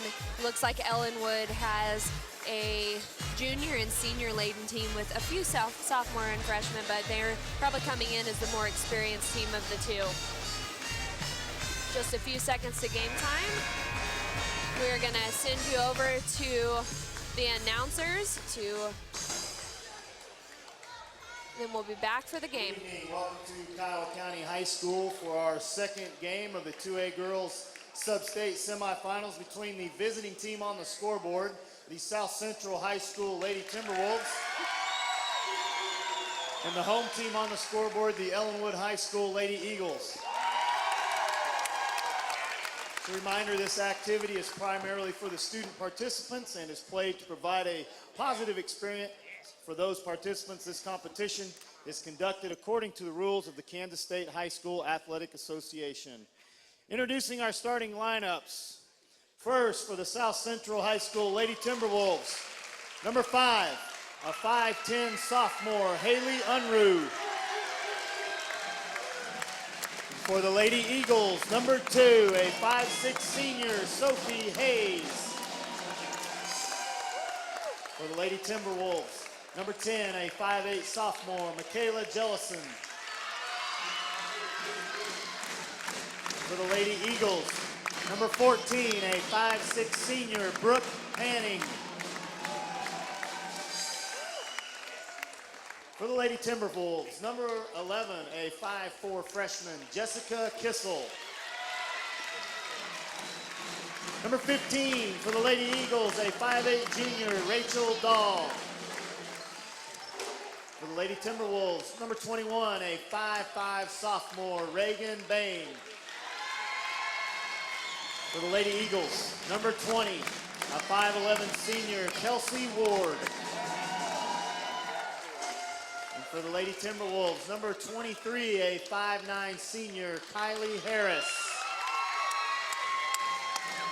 And for the Lady Eagles, number 24, a 5'6" senior, Amanda Tucker. Lady Timberwolves head coach Tim Ritzke, assisted by Cindy Snyder. The Lady Eagles head coach Kyle Cree, assisted by Andrea Everhart and Tyson Revelle. Officials for tonight's contest are Rick Long, Shane Darrow, and Tim Rosenhagen. Good luck, ladies.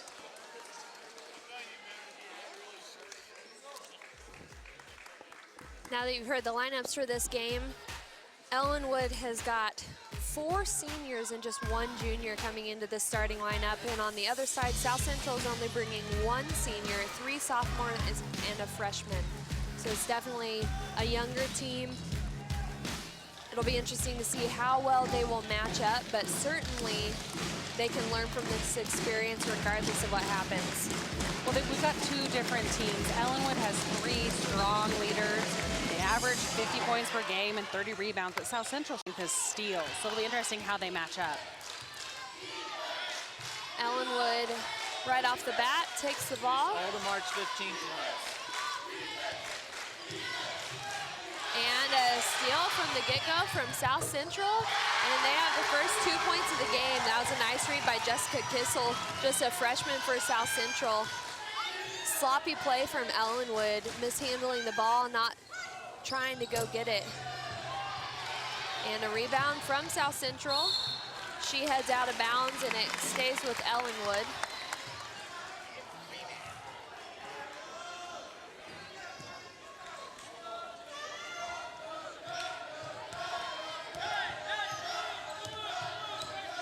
Ellenwood seems pretty confident, but I think when you come in with really a mismatch between grades, especially whether it's ability or not, you can get a little bit confident, a little bit cocky almost, so hopefully they can stay level-headed.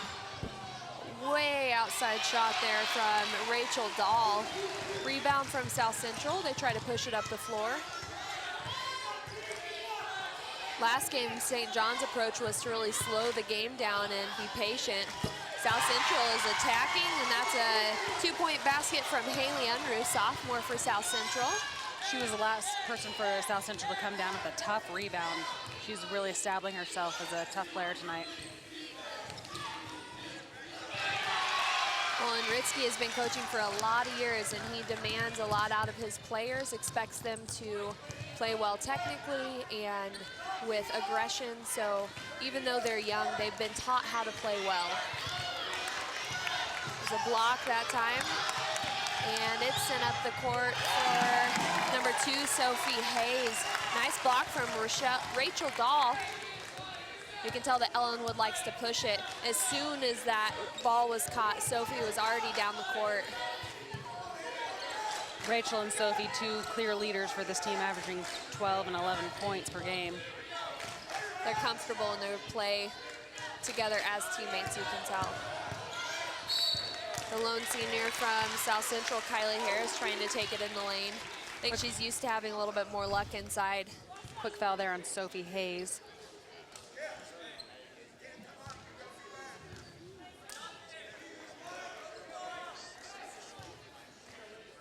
Actually, that wasn't on Sophie Hayes. They gave it to Amanda Tucker, and she takes a seat. That's interesting coaching from Ellenwood. Pick up your first foul, and you automatically get put on the bench. Kayla Jellison stepped in there, able to get a jump ball, and it went back to South Central. South Central leads 4-2. A kick is called against Ellenwood. They're physically a more dominant team, but South Central is doing a great job staying in there, being confident with their shots. That's one thing that both of the last 2 teams struggled with, was finding their groove in shooting. Jellison on the 3-point shot. She was well set and looked comfortable, but sometimes it takes a little bit to get into the groove. Ellenwood with possession again.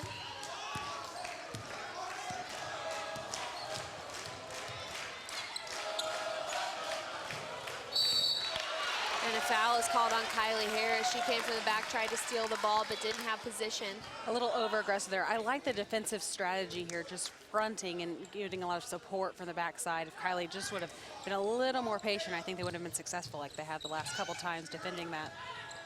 I'm also impressed with Jessica Kissel, just a freshman. She's up against some very experienced point guards here from Ellenwood. She's forcing mistakes on their part. That was number 15, Rachel Dahl, with her second forced 3-point. I assume based on her team's reaction that that's a common shot for her, but it doesn't look like it at this point. Jellison brings it up the court.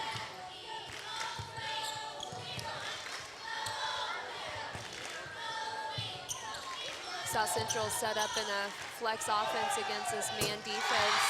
And Harris hits a 3-point shot. I don't think that's exactly her range. She's usually an inside player, but I guess if you have the ability and you can use it, this is the time to do it.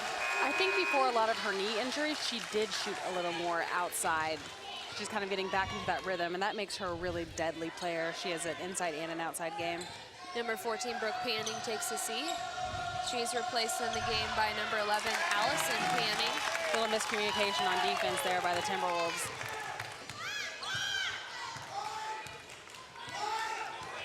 That gives Kelsey Ward her first 2 points of the night. South Central is doing a good job breaking this defense. They're leaving Jellison open at the top of the key, and she's happy to take it in. She is off on the shot, but she forced the defense there. Nice attempt at a take inside from Reagan Bay, and she just ended up too far underneath the basket. South Central did get the rebound, though. You can be certain that South Central is going to fight for every single rebound.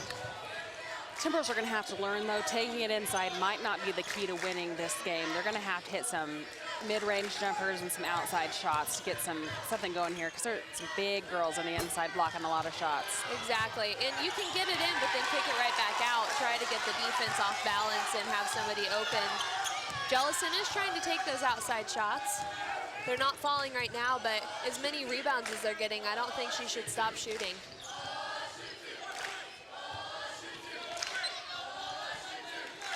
Jellison on the side again, and that time she is blocked from behind by Sophie Hayes. Nice athletic move there by Sophie.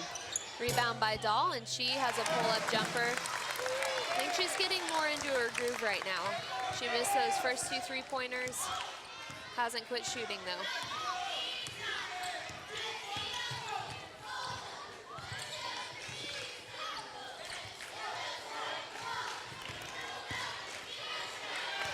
Handle and a steal from Ellenwood, and once again kicking it up the court. You can tell that is an MO for Ellenwood. They like to push it up the court.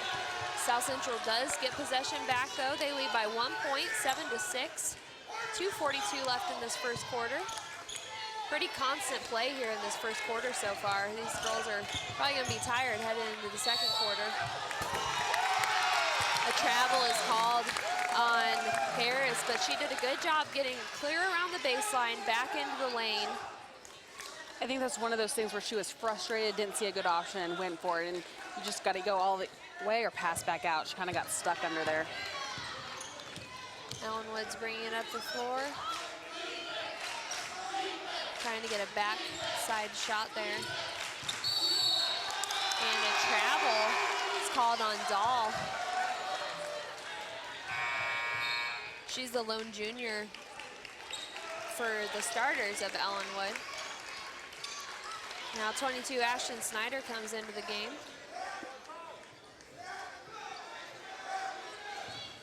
She's another freshman for South Central. They have a very young team.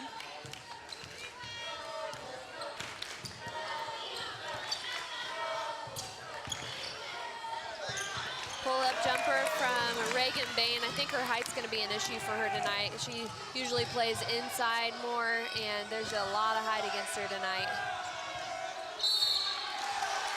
Attempt down the lane by Allison Panning, and it goes back to South Central. I think it was off of an Ellenwood player off the shot. It looked like it was off Kelsey Ward to me. She was really rebounding in there hard.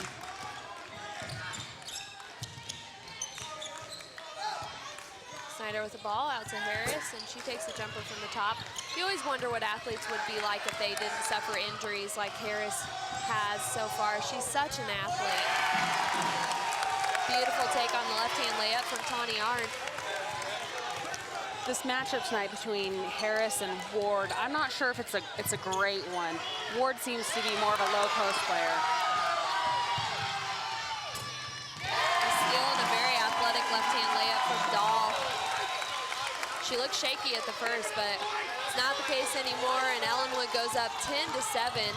Fortunately, it looks like South Central's trying to match their aggression and their speed, where they might do better to slow down a little bit, regroup. 5 seconds called. You could tell that Reagan Bain was really trying to get around Dahl to pass into Harris, but she took a little bit too much time.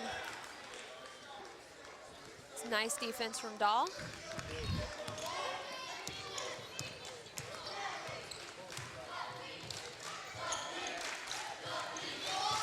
Hasn't been a single timeout in this quarter. Coaches are happy to let him play. Neither team's doing particularly bad right now. That was Kelsey Ward with the shot. Gets her 4 points so far. She's a really steady player. She's not rattled by the defense. She's just doing what she does. Another block from Rachel Dahl. And another. I think she already has 4 blocks for the night.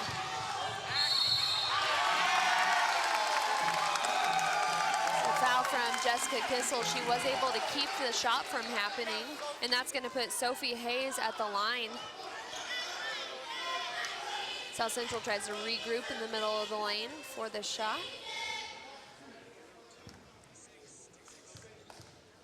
Ellenwood's leading 12-7.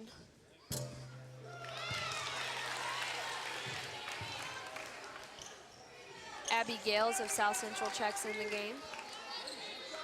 She's giving Kissel a break. Hayes makes her second free throw. She has 3 points on the night. Jellison really trying to push it up the court. Takes a nice shot, and a foul is going to be called on Tawny Arndt. She got her there at the follow through. She got the ball at first, then hit her in the arm at the end. I'm impressed with how Jellison continues to attack the board. She hasn't had good luck with her shots so far tonight, but that doesn't mean she won't later in the game. And like I mentioned earlier, South Central's had such a great effort with rebounding. It's worth taking those shots. Just 18 seconds left in this first quarter. And Jellison misses her second free throw. She didn't look like she was very patient on that shot.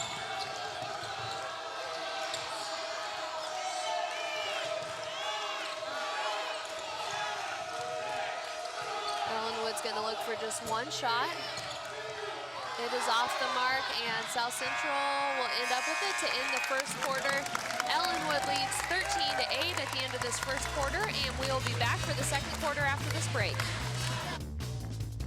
This coverage of the Kansas 2A Sub-State Tournament is brought to you by Greensburg Tourism.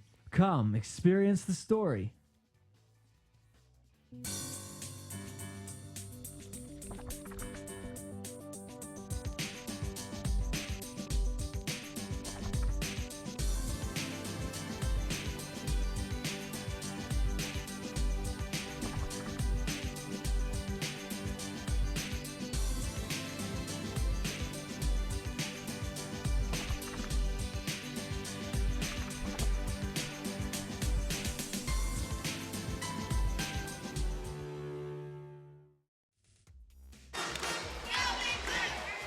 Only a quarter here into the game, but it's quite obvious that Dahl and the rest of her team, honestly, is not going to allow shots inside the lane. So many blocks have already taken place in this first quarter. Dahl attacks it like a spiker. I'm sure she had some good luck in volleyball season, too. Ellenwood did have Want to recognize our sponsor, Heft & Sons, LLC.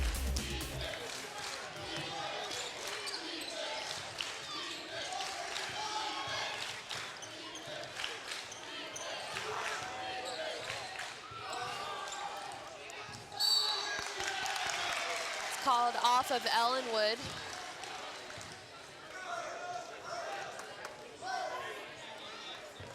South Central brings it back up the court. Jellison's going a little slower this time.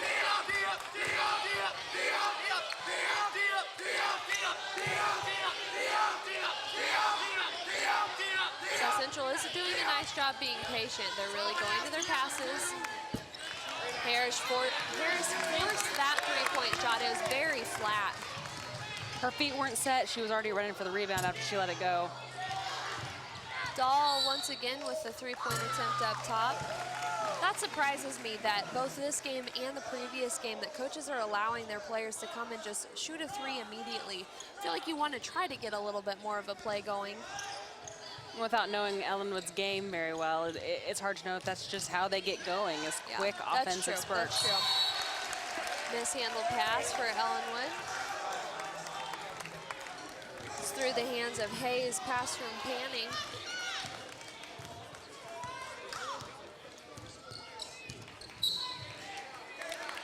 a kick called against Panning. I think that's the second time. She plays with her whole body. That's something I've noticed about her as well, too. Her hands and her feet are always moving, trying to get the ball.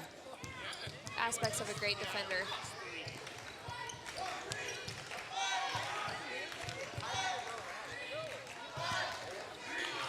South Central's still trying to get it inside, and they haven't had luck in there, so I'm not quite sure why they're spending so much of their energy trying to get it in there when nothing's happening.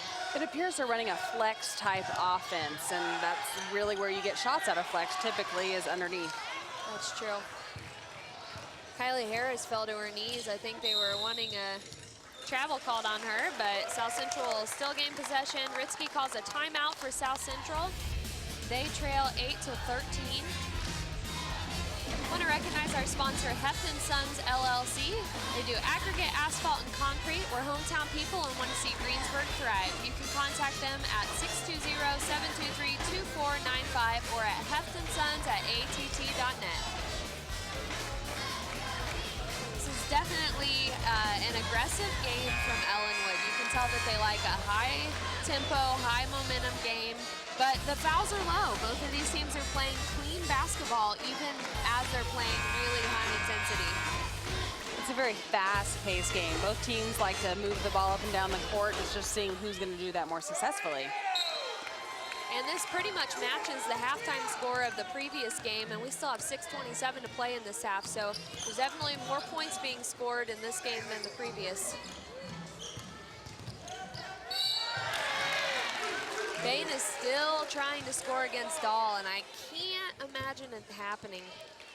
Dahl knew she was a little slow on that block and grimaced after she did it.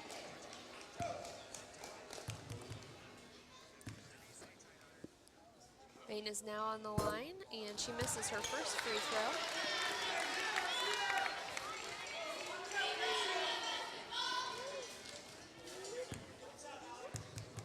Bain with her second free throw.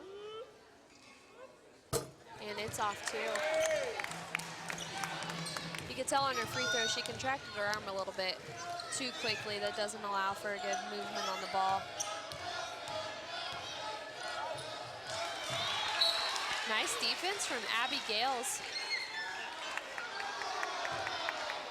Had her hand in the passing lane, was able to deflect that, but it was off on her and back to Ellenwood.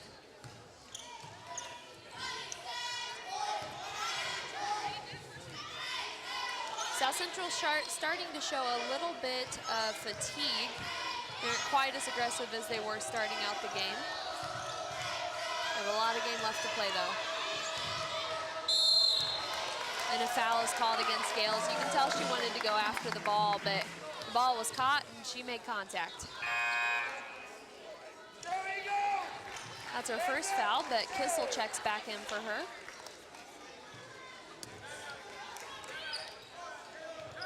Gales is a junior, but Kissel has a little more ability and skill. Gonna take a timeout here, just a 30-second timeout.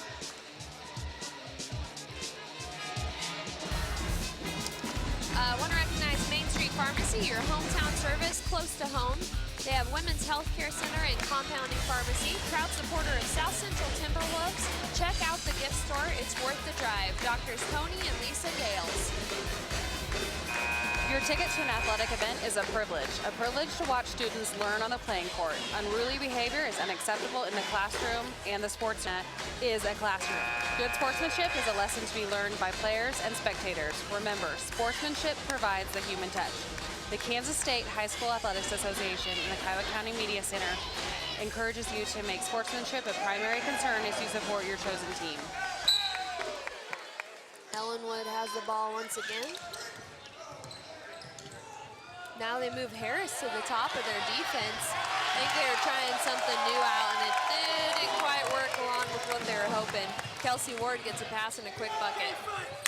Defense! Defense! Defense! Defense! Defense! Defense! Defense! Defense! Defense! I will say for South Central that they really cut to their positions hard. Although Jellison is now called for a foul. And she is posting up a little bit too hard in the ref's opinion.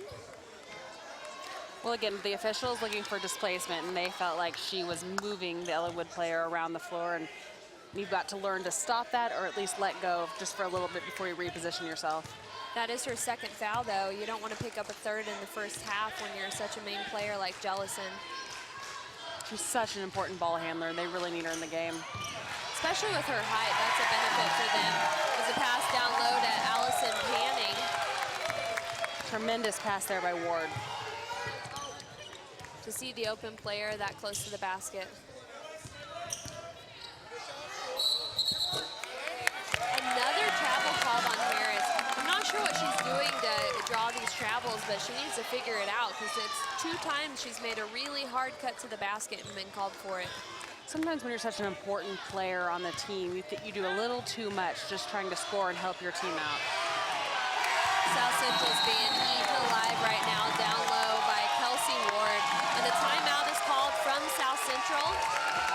Ellenwood now leads 19-8, double the points, and we're going to be back after this break.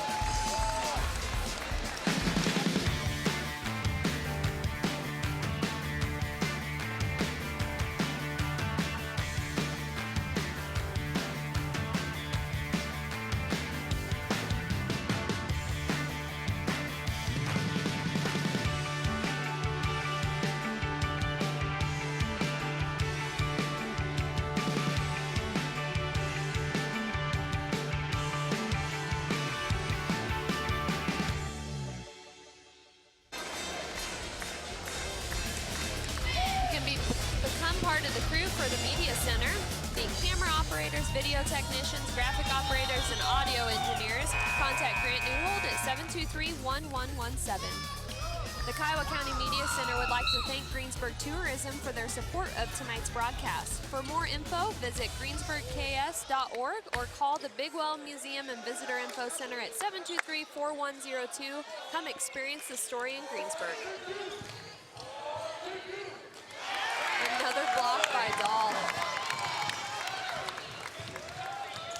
Can't imagine how many blocks she has for the year. Sure, there's teams that she faces that she doesn't get that opportunity as much, but she's having a heyday today.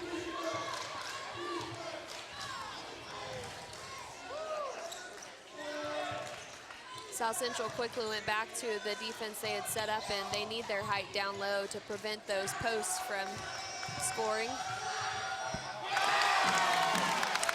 That was Arndt that took it through the lane.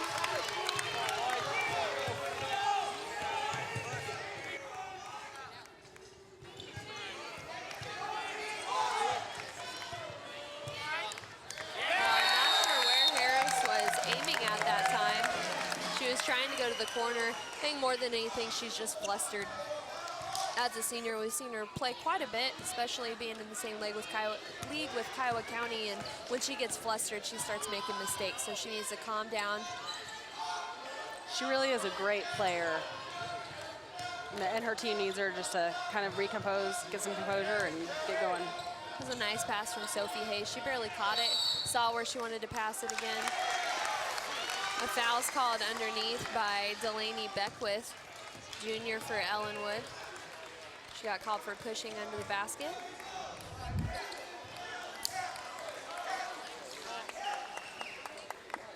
The refs have made it clear that when you're on offense, you're going to have to make some separation and not push around the defender too much. Deflection from Ellenwood, and they recover.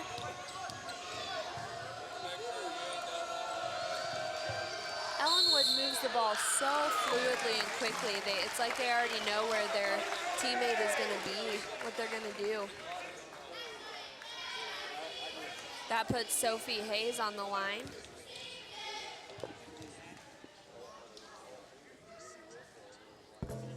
She makes her first free throw.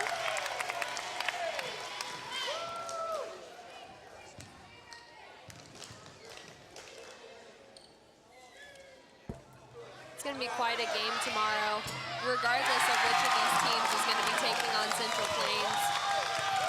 Quick putback from Ellenwood.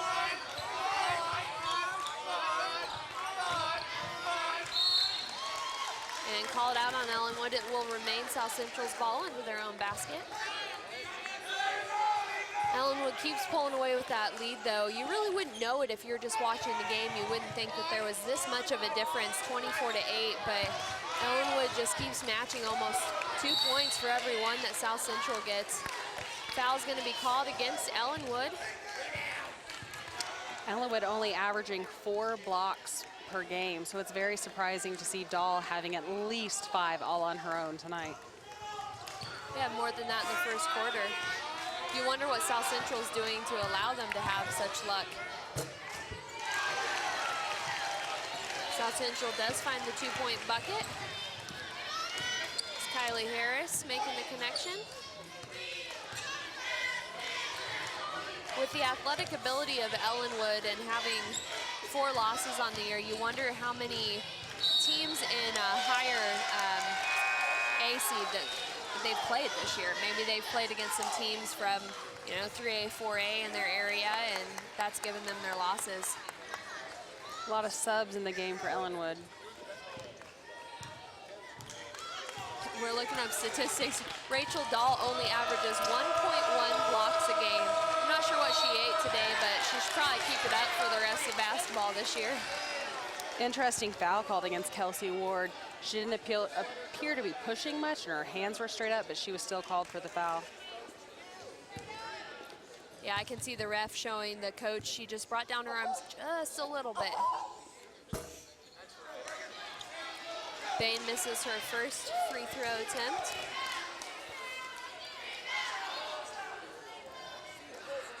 Set up here for her second. She does make her second free throw attempt.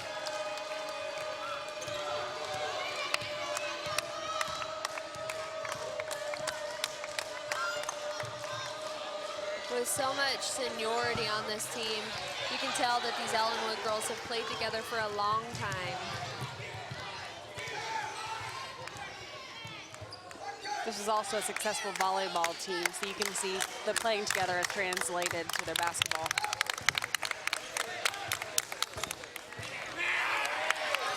Off the mark for South Central, Ellenwood picks it back up and tries to push it up the court. Dahl still looking for that 3-point shot.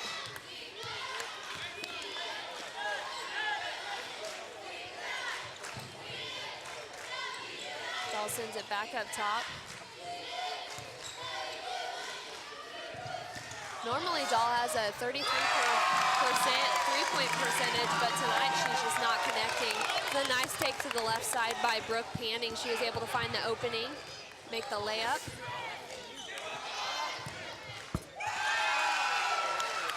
That time, Haley Unruh on the jumper. That's her second shot right there. She has a really nice shot.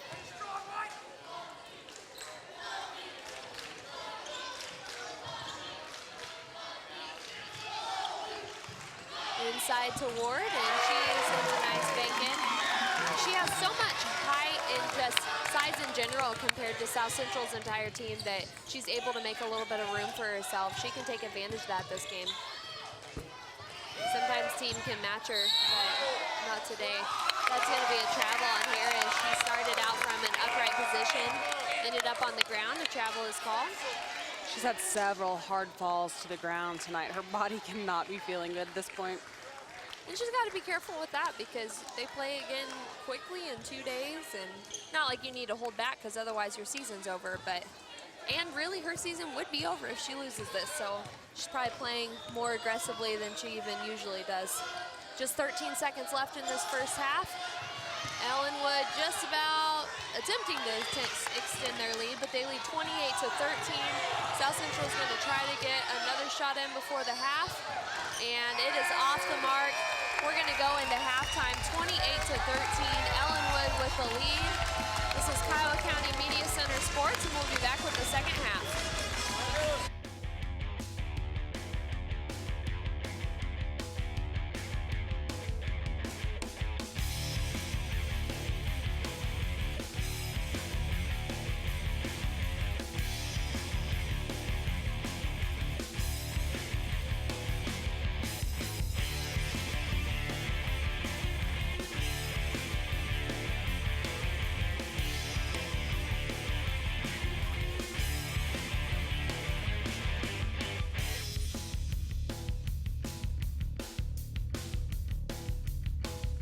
This coverage of the Kansas 2A Sub-State Tournament is brought to you by Greensburg Tourism. Come, experience the story.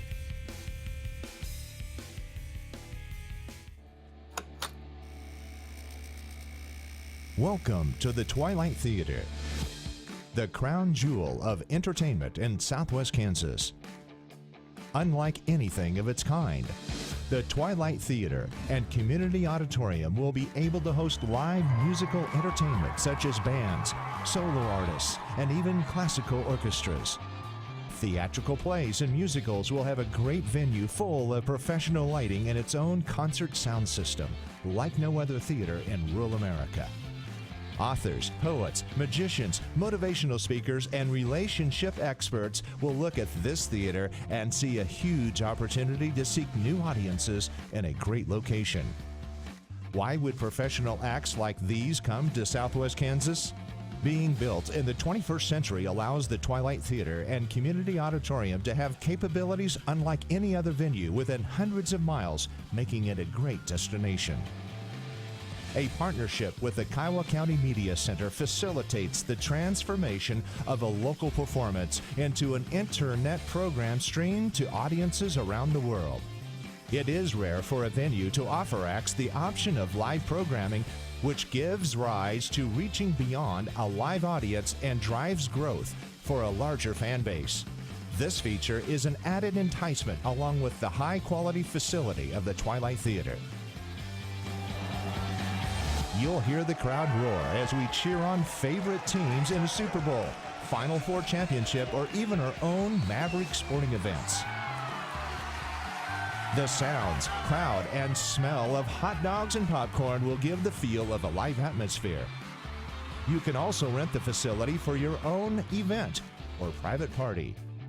With the ability to show more than just movies, the Twilight Theater becomes home to a multitude of community gatherings, such as hosting 400-seat conferences and conventions in a comfortable setting with the theater stage and dressing rooms being utilized for guest speakers and celebrities. In conjunction with the magnificent stage space for performance, the 27 by 55-foot movie screen will be the largest projection screen between Wichita and Denver. Not only will the latest movie releases be back in our community, but they will be better than ever with seat-rumbling THX surround sound audio and a crystal clear high-definition picture to pull audiences into every scene. What makes the theater important to our community? Families will have the ability to walk together to a movie. Teenagers, a safe place to gather with friends. And young couples can date at the local theater without leaving town. This will keep money in the county that is presently being spent elsewhere while providing entertainment. The new facility will draw people from all over Southwest Kansas, generating additional revenue for years to come. School performance. When Kiowa County Schools rebuilt, they chose not to build an auditorium with the idea they would be using the Twilight Theater stage for performances. This venue will allow high school forensic groups to produce phenomenal school plays while giving students the opportunity to perform in a professionally equipped theatrical facility. Pre-K through high school talent, vocal and band performances will be hosted by the Twilight for mom and dad to enjoy in extreme comfort. The Twilight Theater is one of the last remaining elements to improve our quality of life on the road to becoming a complete, rebuilt Greensburg.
Sponsor of the Kiowa County Media Center.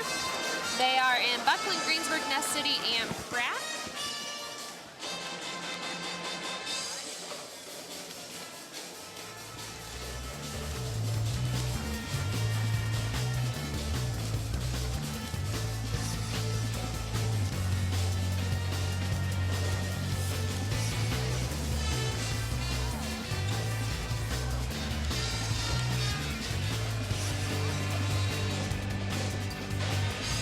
Winter in Kansas is filled with many changes, from icy winds to gentle snow. It's a time to enjoy the excitement and interscholastic activities. Thousands of Kansas high school students need your support and encouragement. The Kansas State High School Activities Association and its member schools provide thrills and suspense for a lifetime of memories. See another part of education come to life through interscholastic activities, a public service message from your Kansas State High School Activities Association and your Kiowa County Media Center.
The Kiowa County Media Center would like to thank Greensburg Tourism for their support of tonight's broadcast. For more info, visit greensburgks.org or call the Big Well Museum and Visitor Info Center at 620-723-4102. Come experience the story in Greensburg.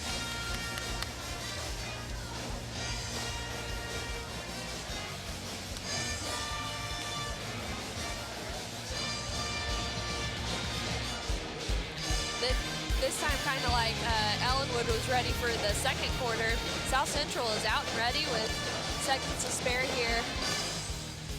Knowing their coaches on their team, I'm sure that they were given a pep talk. Not anything to get them down. They really just need some encouragement right now, some excitement on their side. They're down by 15. That's going to be a tough deficit to overcome here in the second half against a very talented Ellenwood team. Especially because, you know, Ellenwood isn't going to quit. They're going to keep up with the pressure and the blocking and the scoring, and it's just tough to overcome. It is, and 15 points doesn't seem like that much, and at times it's not, but when Ellenwood's basically scoring 2 points for every one of South Central's, to get them to quit doing that and then score twice as much as them, that's hard. Another basket there by Haley Unruh. She's really been steady for this team. She has, and she's just a sophomore for South Central. That's the thing about this team. Yes, they might lose tonight, but they have so much left in them. That time it was passed down to number 24, Amanda Tucker. That was her first score of the night. She's a little bit more silent in the post, but she certainly takes up room in the lane and keeps South Central from scoring. Bain that time does get it off. I think she was anticipating a block because she's been blocked so many times that she overshot. Bain is a sophomore for South Central. South Central's really having trouble with defensive rotation. Dahl on the three-point shot there. She makes a connection. Maybe she'll start hitting those the second half because she didn't hit any in the first half, even though she averages 33%.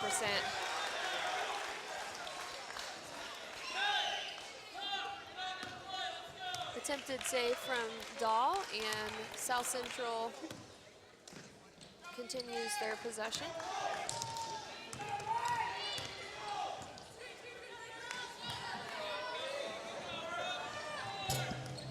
Beautiful shot from here as she planted, squared up, shot. Nice fluid motion. Pass across that is picked off by Jellison. Nice read on her part, but a mistake. She should have tried to get a better angle. Not do a good job passing it in, and she gets pulled out of the game. Her coach is not very happy with her right now.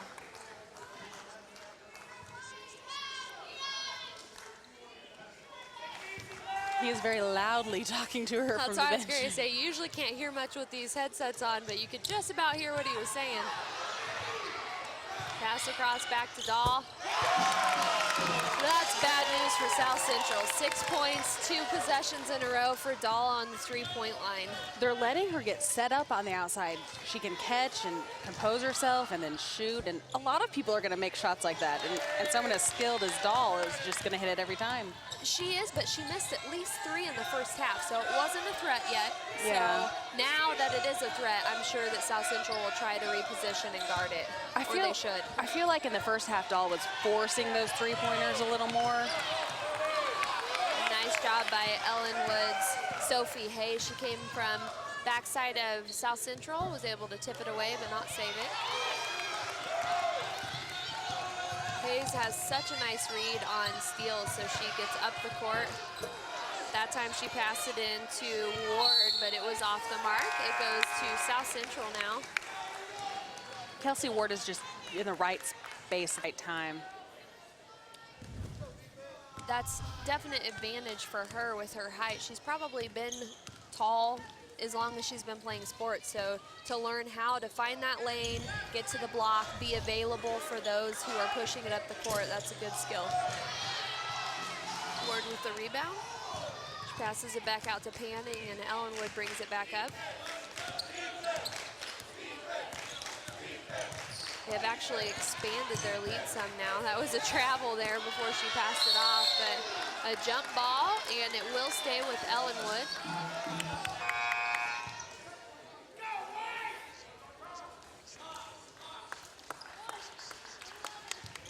It's Eagles ball into their own basket, and Panning takes a seat for a break. These main players here on Ellenwood are so aggressive. It takes a little bit of energy to play that many minutes. That time, Hayes steps back in from the inbounds pass and is fouled on her shot. After a verbal reprimand from being pulled out of the game, Jellison's about to check back in along with Snyder. Hayes hits her first free throw.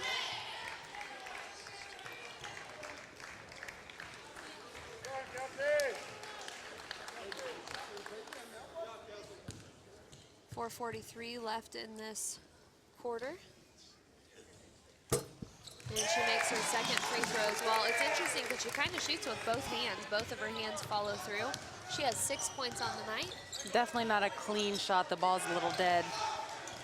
Snyder thought about shooting there, which would normally be an okay thing, but she doesn't see a ton of minutes, doesn't have much scoring, so. It's too bad, though, because those are the kind of shots that South Central really needs to get back in this game, because down low is just not happening. That was Bain out on the three-point line, and it's going to go to Ellenwood's direction.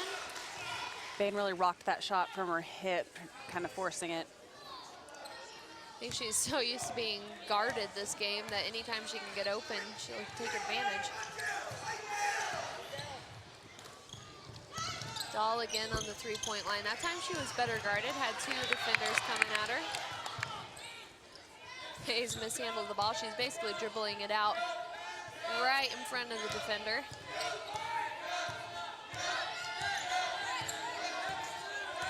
Arns trying to set up the offense again. It's one thing Ellenwood has really excelled in is having patience on their offense and being willing to set it back up again. Well, the more they pass the ball, the more they get South Central rattled. And a timeout is called by South Central. It's a full timeout. Ellenwood leads 17. We'll be back after this break.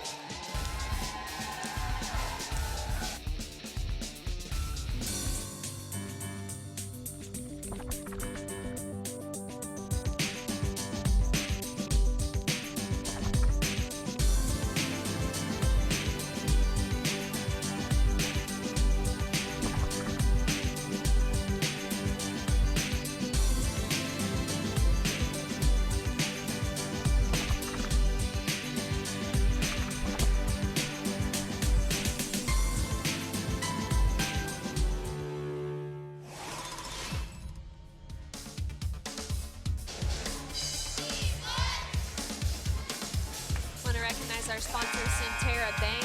They're in Mineola, Satana, Sublette, Dodge City, and Greensburg, Kansas. Here in Greensburg, call them at 723-3356 or visit them at centerrabank.com. South Central with possession coming out of that timeout.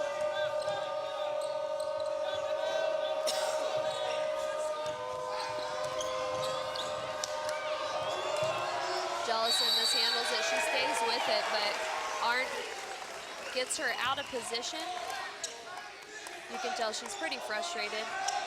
She's trying to keep composure, but she seems flustered.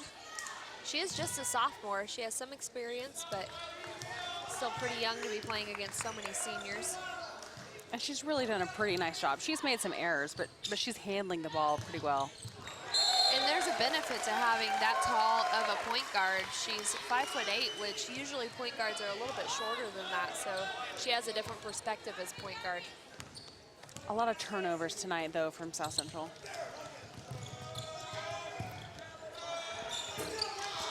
I've been amazed with some of the passes that have been caught for South Central. Oh, that was an unfortunate foul by Arndt. She didn't intend to make contact there, but she did and was called on the foul. It's her second. South Central's half-court trap, which is usually their calling card, is what they're known for. It's how they've had so much success. Isn't very effective against Ellenwood tonight. The rotation within it is not good. And the time that they were able to set it up, Ellenwood simply passed it down to their block and were able to score. Jellison with the baseline jumper. She hasn't taken bad shots. She has a nice way of exploding upward, getting some space between her and the defender, but they haven't fallen tonight.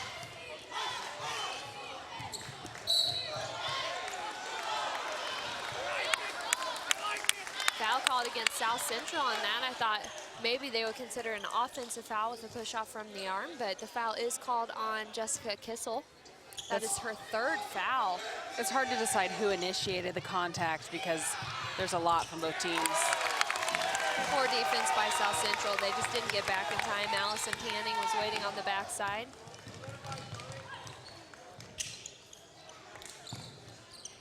Harris is trying to make something happen. The thing about South Central's offense right now, if you're going to run a flex offense, you have to extend it. Put back from Bain, but the problem is they're getting so sucked in on their offense that they're coming around, not even at the top of the key, they're at the free throw line. Steal from Harris, and she is bound and determined to take it in. She is fouled on her shot, but does not make it. That'll put her on the free throw line. 1:38 left in this quarter.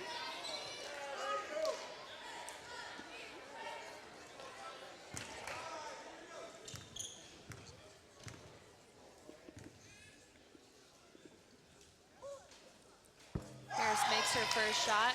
Want to recognize Home Lumber and Supply tonight. 620-723-2545, located on the highway in Greensburg, Kansas.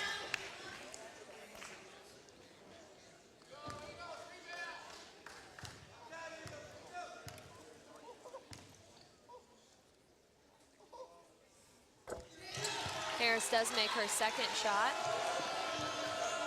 She has 9 points on the night, just about in double digits.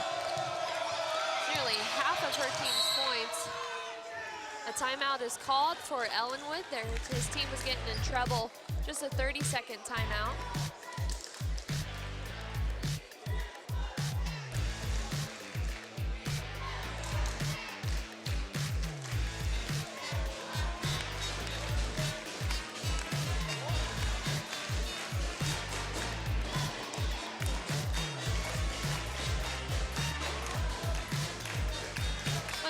is the Haviland State Bank, a sponsor of the Kiowa County Media Center. You can contact them at 862-5222 or at havilandstatebank.com. School activities teach students discipline, teamwork, and dedication while providing them with structured, supervised learning activities. Encourage your son and daughter to participate in school activities. Participation opens the door to a lifetime of enjoyment and excitement. The Kansas State High School Activities Association and the Kiowa County Media Center encourage you to make activities and academic curricular partners.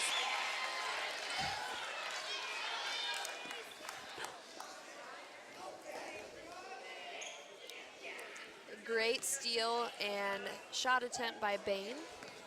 That was quick reaction on her part. She is off the mark on her free throw.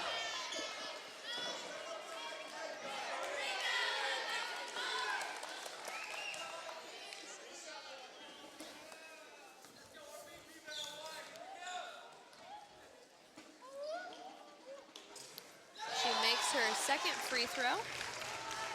Nice play. Timeout is called by the ref. I don't know exactly what transpired, but it's back to Ellenwood. Might have been an inadvertent whistle right there.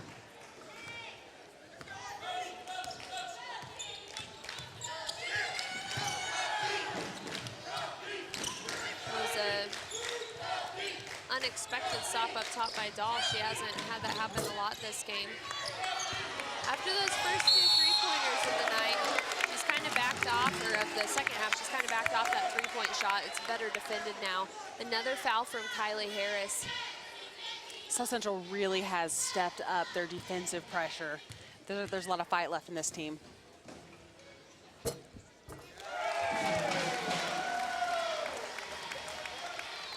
You're Fired Ceramics and Canvas. They do bisque painting, canvas painting, and pottery wheel classes. She comes to Greensburg Rec once a month and would teach a canvas painting class anywhere, so contact her to set up a party at your location.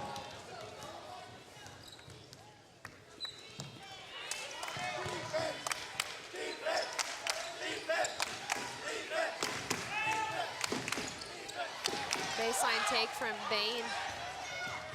She sure hasn't let up on her attempts to make those shots tonight, though. Not many have worked out. Very risky pass into number 10, Blake Wilt. She was able to make the catch. Third foul there on Harris. They need her in this game, and even though we have just over a quarter left to play, she certainly can't pick up her fourth. And that just shows you the momentum of the game. Two very risky passes by Ellenwood. The South Central still bailed them out at the end instead of just playing straight up defense when they would have probably got the rebound anyways. Wilt off on her second free throw, and it goes out of bounds. I think it'll stay with South Central, but a little bit of a tussle there against the rebound. Haley Unruh back into the game for South Central.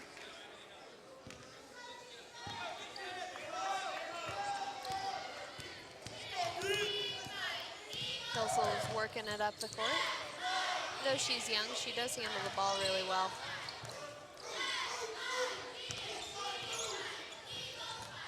Attempted a pass in from Harris. It was off the hands of Ward, who didn't have the best position, but wasn't called for a foul.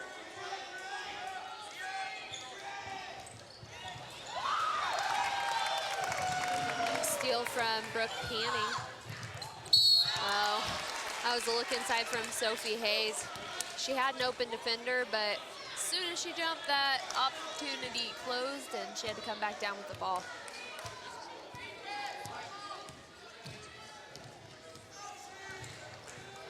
I am really impressed with how well Kissel is moving, especially against a senior in Hayes who has a lot of experience. A forced shot from Kissel. I think it might have been tipped off the side. Jellison comes back into the game. She gives Abby Gales a break.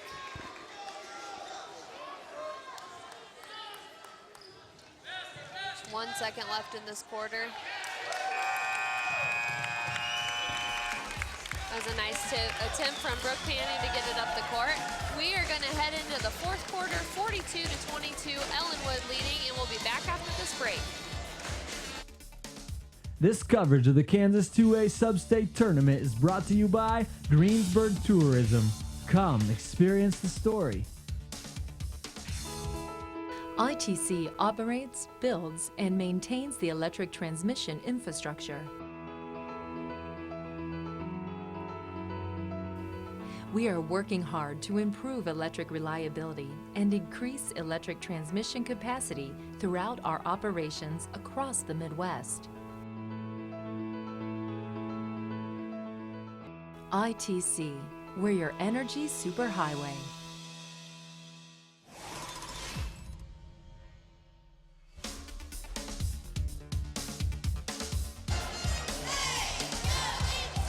Want to recognize agauctions.com at 620-282-2226. You can contact Scott Brown, Jamie Brown, or Michael Burkhart.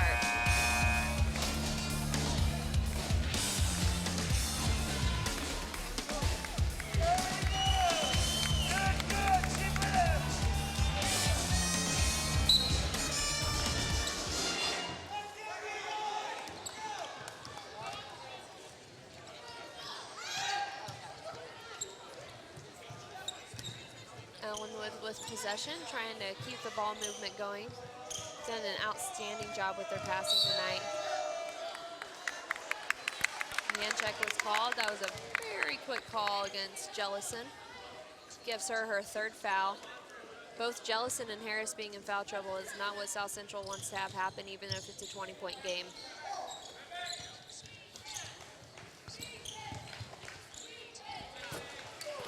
Nice take inside by Hayes. She protected the ball well with her body, cleared her some space. If she would have gone up with her left hand, she would have hit the right corner of the basket, but she went up with her right and pushed a little too hard. The kick from Allison Panning. With all the kicked balls in this game, you wonder if the coach does some sort of a drill to work on that, to get your feet into the passing lanes as well as your hands. Definitely.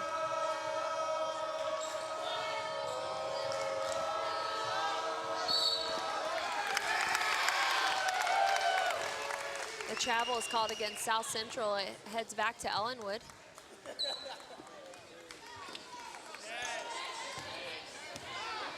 So I remember doing that when I was in high school, just trying to kind of get your foot out there, and I don't really remember a drill. I'm not quite sure where. I don't remember being taught that. I guess as an aggressive player, maybe you just try to use every inch of your body to cause conflict. A credit to this Ellenwood team, when there is a turnover or miscommunication, those teammates always go and slap hands, and there doesn't look like there are any hard feelings. They just move on to the next play. Which is good, especially with the team. Yes, they are very mature as seniors, but that doesn't always mean that they get along well, having played together for so long. Dahl is strongly defended on the other end, and they try to pass it in. That was a really hard angle from Panning to Panning. But again, a hand slap and they move on. This isn't as much of a heated game as potentially tomorrow will be for them, but it's good that they can let go of things like that rather than try to be frustrated with each other. Nice turnaround jumper from Haley Unruh. She has a lot of good years left ahead of her just as a sophomore. She has a really soft touch on the ball. Nice shot. And just for our viewers, the next girls game will not be until Saturday night, as tomorrow night we will see the men's semifinals. During this timeout, we want to recognize Rachel Dahl from Ellenwood. She's had an outstanding night tonight. You see some highlights of her play. Block after block, and we looked it up and found that she only averages 1.1 blocks a game. She had 2 quick three-pointers, one play right after the other in the second half.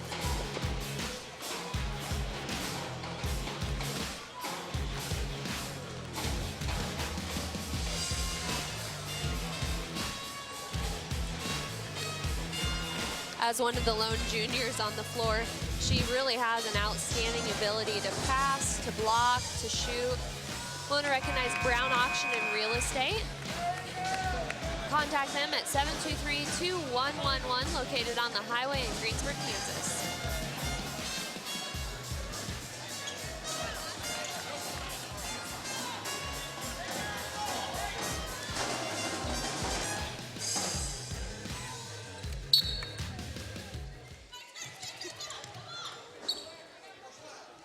Ellenwood was attempting to run a sideline play there. I'm not quite sure if they were set up wrong or if they just decided not to go with it.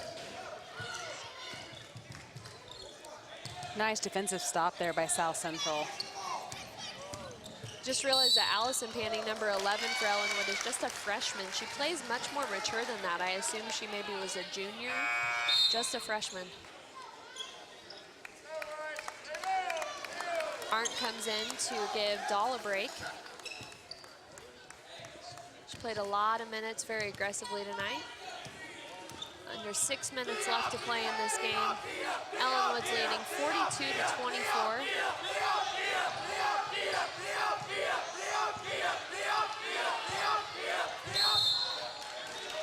A lot of contact on that. Harris has really been all over the floor. That time it looked like the Ellenwood player kind of landed on her legs too, which can't be comfortable. An unnecessary foul for Ellenwood. I think the play was covered. Extra pressure wasn't really needed in that situation. And that gives Arndt her 4th foul. Bain with the baseline jumper. I think she shot that a little bit faster than necessary. And once again, Hayes out for the attempt at the fast break. Very easy and nice put back by Kelsey Ward. She averages 10 points per game, and she has 12 on the night tonight. Something Ellenwood does really well is they see angles up the court, and they push the ball up very well.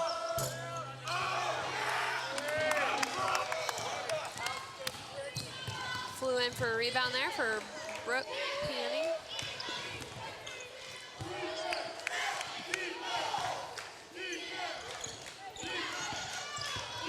Panning with a nice pass. I'm not even quite sure how she made that pass. The angle didn't look like it was possible, but she made it across the lane to Ward.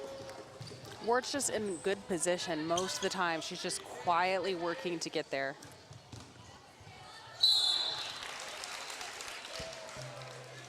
Foul's called on Ellenwood. That's going to put Jellison on the line.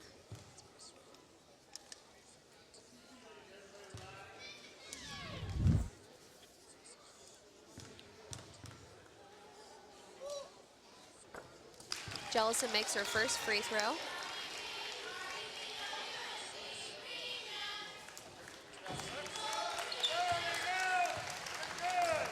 Couple substitutions. Harris looks like she might be in a little bit of pain.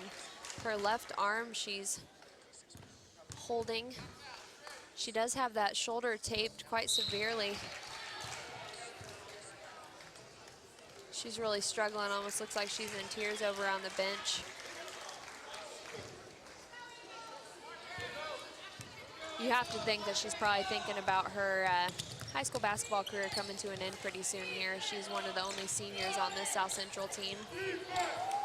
Once again, Ward in a beautiful position. She reached out to catch that, and on the same pivot foot, just turned around and laid it in. 16 points with 4 minutes left to play. She's a hard girl to defend. Another push up the floor. So impressed with Sophie Hayes' ability to do that. When you're already playing out top, you might as well just take off whenever you see a rebound or a steal happen. Really gives her teammates the opportunity to try to make some points happen. Foul's going to be called, I think, on Ward that time. She attempted to swipe at the ball with Bain dribbling past.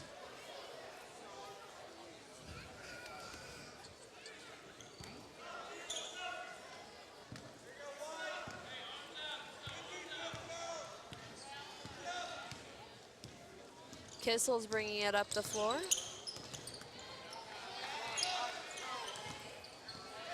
Tip away, but Haley Unruh does go after the ball.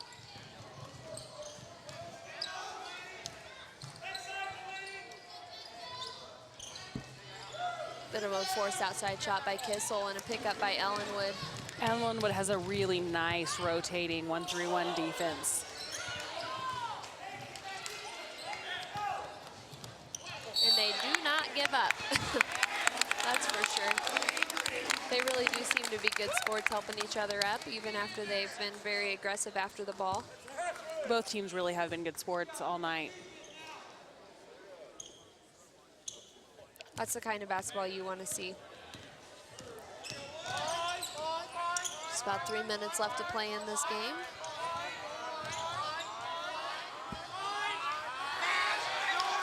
Rebound from Ellenwood, and she knew as soon as she took that step that it was going to be a travel. She was trying to pass at the same time, and I think the girl she was trying to pass to was quickly covered up.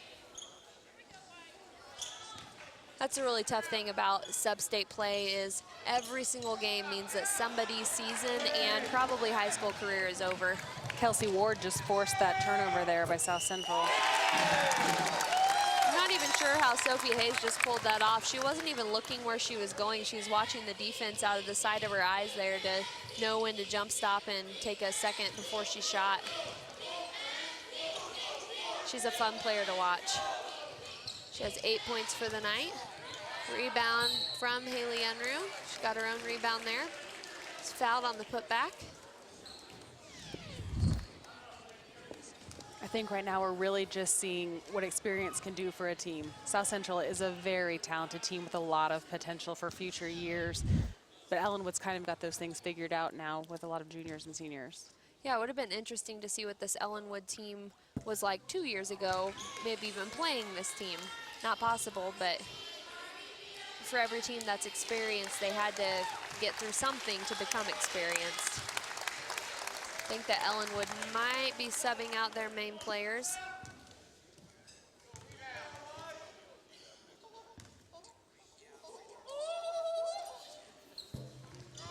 Unruh with the missed free throw.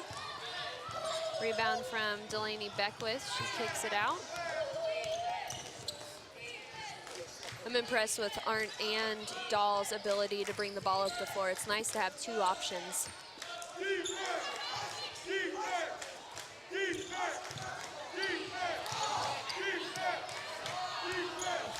A lot of contact there between Ellenwood and South Central. And it's called South Central's. I'm surprised by that because there was at least 3 hands contacting the ball.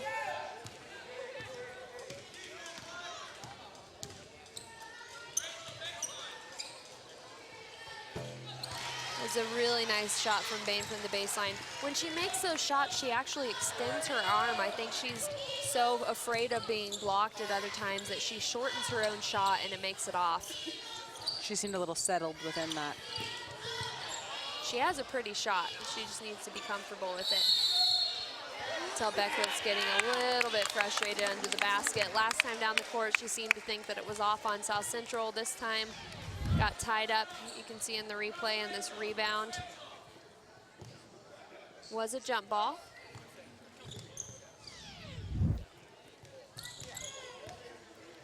Tall has a nice soft touch on the ball.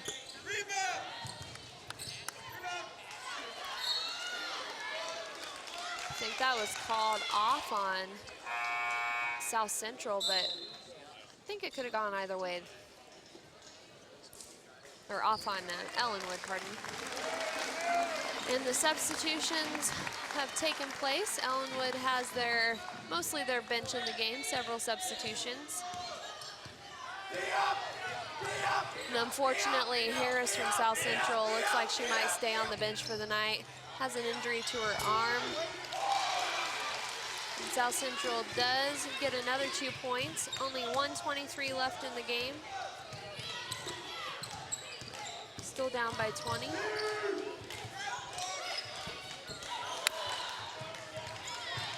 That was Macy Menges on the shot.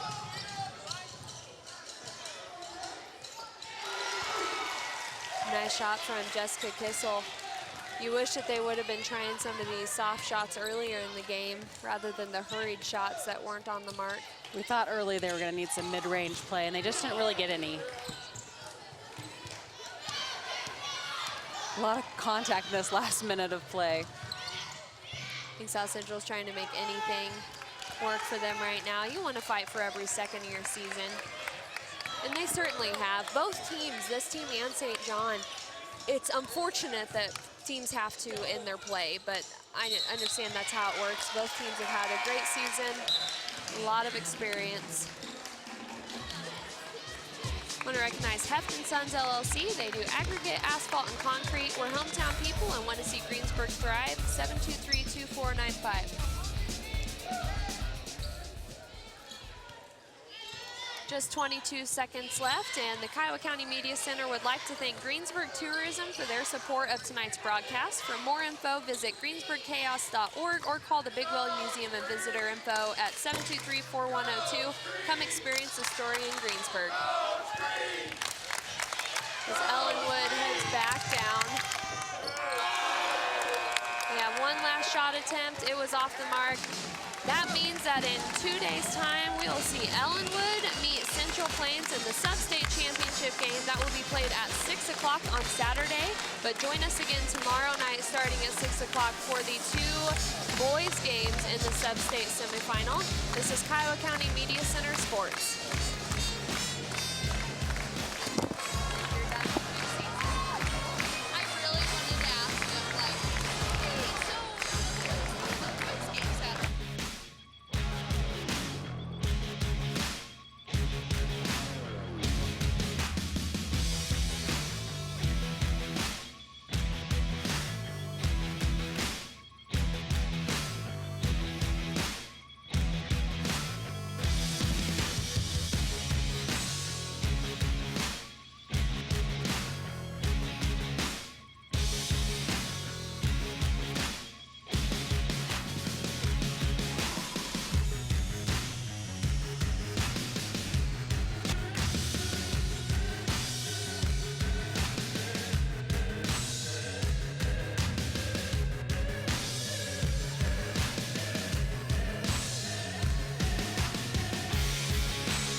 This has been a presentation by the Kiowa County Media Center.